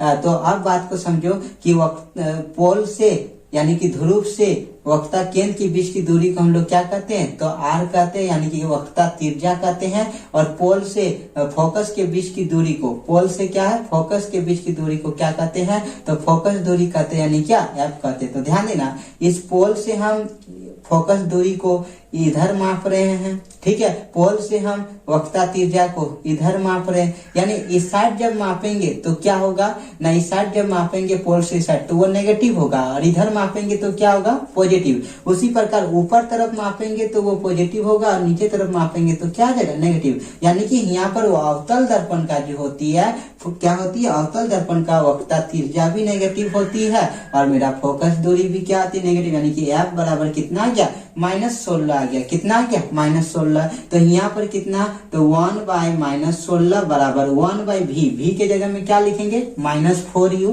तो v के जगह में लिखेंगे -4u, और प्लस क्या है, 1 बाय u है। तो अब जब इसको सॉल्व करेंगे, अब क्या करेंगे, इसको सॉल्व करेंगे तो क्या होगा, तो ध्यान देना, यहाँ पर जब सॉल्व किए तो -1 बाय 16 बराबर क्या, एलसीएम लेंगे तो क्या आएगा, 4u आएगा।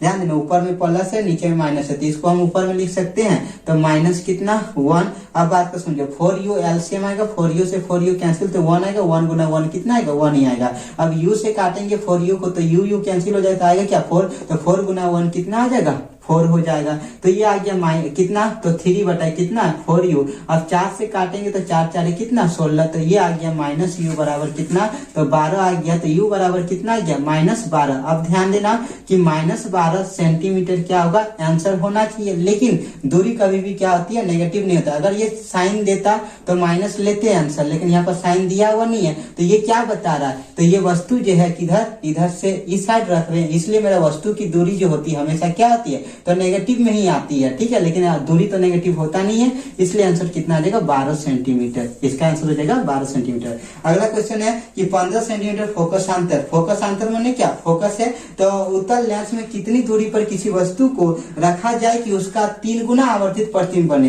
तो अब यहाँ लेंस में बोल रहा है, तो कोई भी लेंस होगा तो उसका आवर्धन होती है m बराबर, आवर्धन को m से डिनोट करते हैं, यानी कि वही क्या है ना, प्रतिबिंब की ऊंचाई बटा क्या, वस्तु की ऊंचाई, इसी को कहते हैं क्या, v बाई u। यानी कि क्या है ये मेरा, तो ये है v बाई u। यहाँ पर क्या है ना, ये है मेरा प्रतिबिंब की दूरी, और ये क्या है, वस्तु की दूरी है। तो यहाँ पर v बाई u होता है। तो क्या बोला गया, तो ध्यान देना, 3 गुना आवर्धित, आवर्धित का मतलब बड़ा होना, तो 3 गुना यानी m के जगह में 3 बराबर क्या, v बाई क्या, u। तो हम v के जगह में क्या लिख सकते हैं, 3u लिख सकते हैं। v के जगह में क्या लिख सकते हैं, 3u। अब बोला गया लेंस दिया गया है, और यहाँ पर उत्तल लेंस दिया गया, तो जैसे उत्तल लेंस है, ये वाला उत्तल लेंस है। ठीक है, तो हम उत्तल लेंस है, तो इसमें हम लोग जानते हैं लेंस में 2 गो फोकस होती है, एक फोकस करने में 2 गो फोकस होती है, एक ये होती है और एक ये होता है, ये f1 और ये क्या है, f2 है। तो यहाँ पर जो होती है बीच वाला पॉइंट, ये होती है प्रकाशिक केंद्र, यानी वो होती है। तो इन दोनों के बीच की दूरी को क्या कहते हैं, फोकस कहते हैं। तो ध्यान देना कि इसका जो प्रतिबिंब बनेगा इस साइड बनेगा, वस्तु इस साइड रहेगा, तो प्रतिबिंब कहाँ बनेगा, इस साइड बनेगा। तो याद रखना कि उत्तल लेंस का जो होती है फोकस जो होती है वो हमेशा क्या आती है, पॉजिटिव होता है। क्या होती है, पॉजिटिव। तो अब लेंस सूत्र से देखा जाए तो यहाँ पर पहले f बराबर क्या होगी, प्लस कितना हो जाएगा, 15 सेंटीमीटर हो जाएगा। ठीक है, तो अब यहाँ पर क्या है, लेंस सूत्र क्या आती है, 1 बाई f बराबर क्या, 1 बाई v और -1 बाई क्या, u। ध्यान देना, दर्पण सूत्र 1 बाई f बराबर 1 by v plus 1 by u होती है, और यहाँ पर क्या होती है, तो यहाँ लेंस सूत्र होती है 1 बाई f बराबर 1 बाई v प्लस माइनस क्या, 1 बाई u। और यहाँ पर आवर्धन क्या होती है, हम बताएं कि दर्पण में जो होती है आवर्धन क्या होती है ना, आवर्धन होती है m बराबर क्या है, -v बाई क्या है, u है। और उसी प्रकार से मेरा क्या है ना, लेंस में जो होती है आवर्धन क्या होती है ना, आवर्धन होती है v बाई क्या है u। इसमें माइनस लगता है, इसमें क्या है तो प्लस में ही होता है। तो अब यहाँ लेंस सूत्र है 1/f बराबर 1/v माइनस क्या है 1/u है। तो 1/f कितना है, तो देखो यहाँ पर 15 सेंटीमीटर है, वो किस में आएगा प्लस में, क्योंकि ये उत्तल लेंस है, उत्तल लेंस में क्या होगी प्लस में होगी। तो 1 जो होती है कितना तो 15, ये प्लस में आ जाएगा 1/v। तो v के जगह में क्या लिखेंगे, v के जगह में लिखेंगे 3u लिखेंगे, ठीक है। v के जगह में कितना लिखेंगे 3u लिखेंगे, और प्लस कितना है तो माइनस है 1 क्या है u है, 1 क्या है u है। तो अब जब इसको बनाएंगे तो एलसीएम आएगा उधर से कितना, तो एलसीएम आएगा 3u, तो यहाँ 3 कितना आ जाएगा 1 आ जाएगा, और इसमें क्या u से काटेंगे तो बचेगा 3, 3 गुना 1 यानी कितना 3, तो यानी कि आएगा -2 बटे कितना 3u। तो 3 का पढ़ा में 5 बार में, तो ये आ गया कितना, तो इसको इस साइड ले आएंगे तो u बराबर हो जाएगा 5 दूना कितना है 10 हो जाएगा, माइनस कितना हो जाएगा 10 सेंटीमीटर। और हम लोग को पता है क्या है ना, दूरी नेगेटिव नहीं होता, इसलिए मेरा u का वैल्यू कितना आ जाएगा 10 सेंटीमीटर। अगर मेरा वहां पर बोलता ऑप्शन देता माइनस में प्लस में, तब आंसर लेते किसमें माइनस में ही लेते हैं, ठीक है। u का मान कितना आ जाएगा 10 सेंटीमीटर। अगला क्वेश्चन है, पानी एवं कांच के अपवर्तनांक क्रमशः 4/3 और 3/2 है, पानी का कांच की अपेक्षा अपवर्तनांक होगा। तो ध्यान देना किसकी अपेक्षा बोल रहा है, कांच की अपेक्षा, यानी जिससे तुलना करेंगे उसको नीचे लिखेंगे। तो कांच की अपेक्षा, तो कांच वाला को नीचे लिखेंगे, तो कांच वाला 3/2 हो गया। और किसके बारे में बोल रहा है, पानी के बारे में, तो पानी वाला को ऊपर में लिख दिए, तो 4 बटा कितना आ गया 3। अब इसको हल करेंगे तो कितना आ जाएगा 4/3 गुना क्या 2/3, यानी कितना आ जाएगा 8/9, ये आंसर हो जाएगा। उसका अगला क्वेश्चन है, एक गोलीय दर्पण से 10 सेंटीमीटर की दूरी पर रखे गए बीम का प्रतिबिंब दर्पण से 30 सेंटीमीटर की दूरी पर उसी ओर बनता है। यानी ध्यान देना, जिधर वस्तु को रखे हैं उस साइड ही मेरा क्या बन रहा है तो प्रतिबिंब बन रहा है, उधर ही क्या बन रहा है प्रतिबिंब बन रहा है। यानी कहने का मतलब क्या कि देखो वस्तु की दूरी हमेशा क्या आती है नेगेटिव होता है, यानी कि माइनस कितना आ जाएगा 10 सेंटीमीटर। और मेरा प्रतिबिंब की जो दूरी होगा तो जिधर वस्तु रखे उधर ही बन रहा है, यानी ये भी मेरा किस में हो जाएगा माइनस हो जाएगा, क्योंकि हम जानते हैं इधर से जैसे ये पोल होता है, तो पोल से अगर इस साइड मापते तो नेगेटिव होता है। जब वस्तु की दूरी हम इधर रखते हैं तो वस्तु की दूरी नेगेटिव होता है, और इधर ही मेरा क्या बन रहा है प्रतिबिंब की दूरी, तो ये भी क्या आ जाएगा नेगेटिव, यानी माइनस कितना आ जाएगा 30 सेंटीमीटर हो जाएगा। तो दर्पण का जो आवर्धन होता है ना वो होता है m बराबर क्या होती है -v/, क्या होती है m बराबर क्या होती है, तो ध्यान देना -v/, क्या होती है u होती है। तो माइनस और v का मान दिया -30 बटा कितना आ जाएगा, u का मान कितना हो जाएगा, तो u का मान हो जाएगा -10, तो माइनस माइनस कैंसिल, यानी कि यहाँ पर m बराबर जो आएगा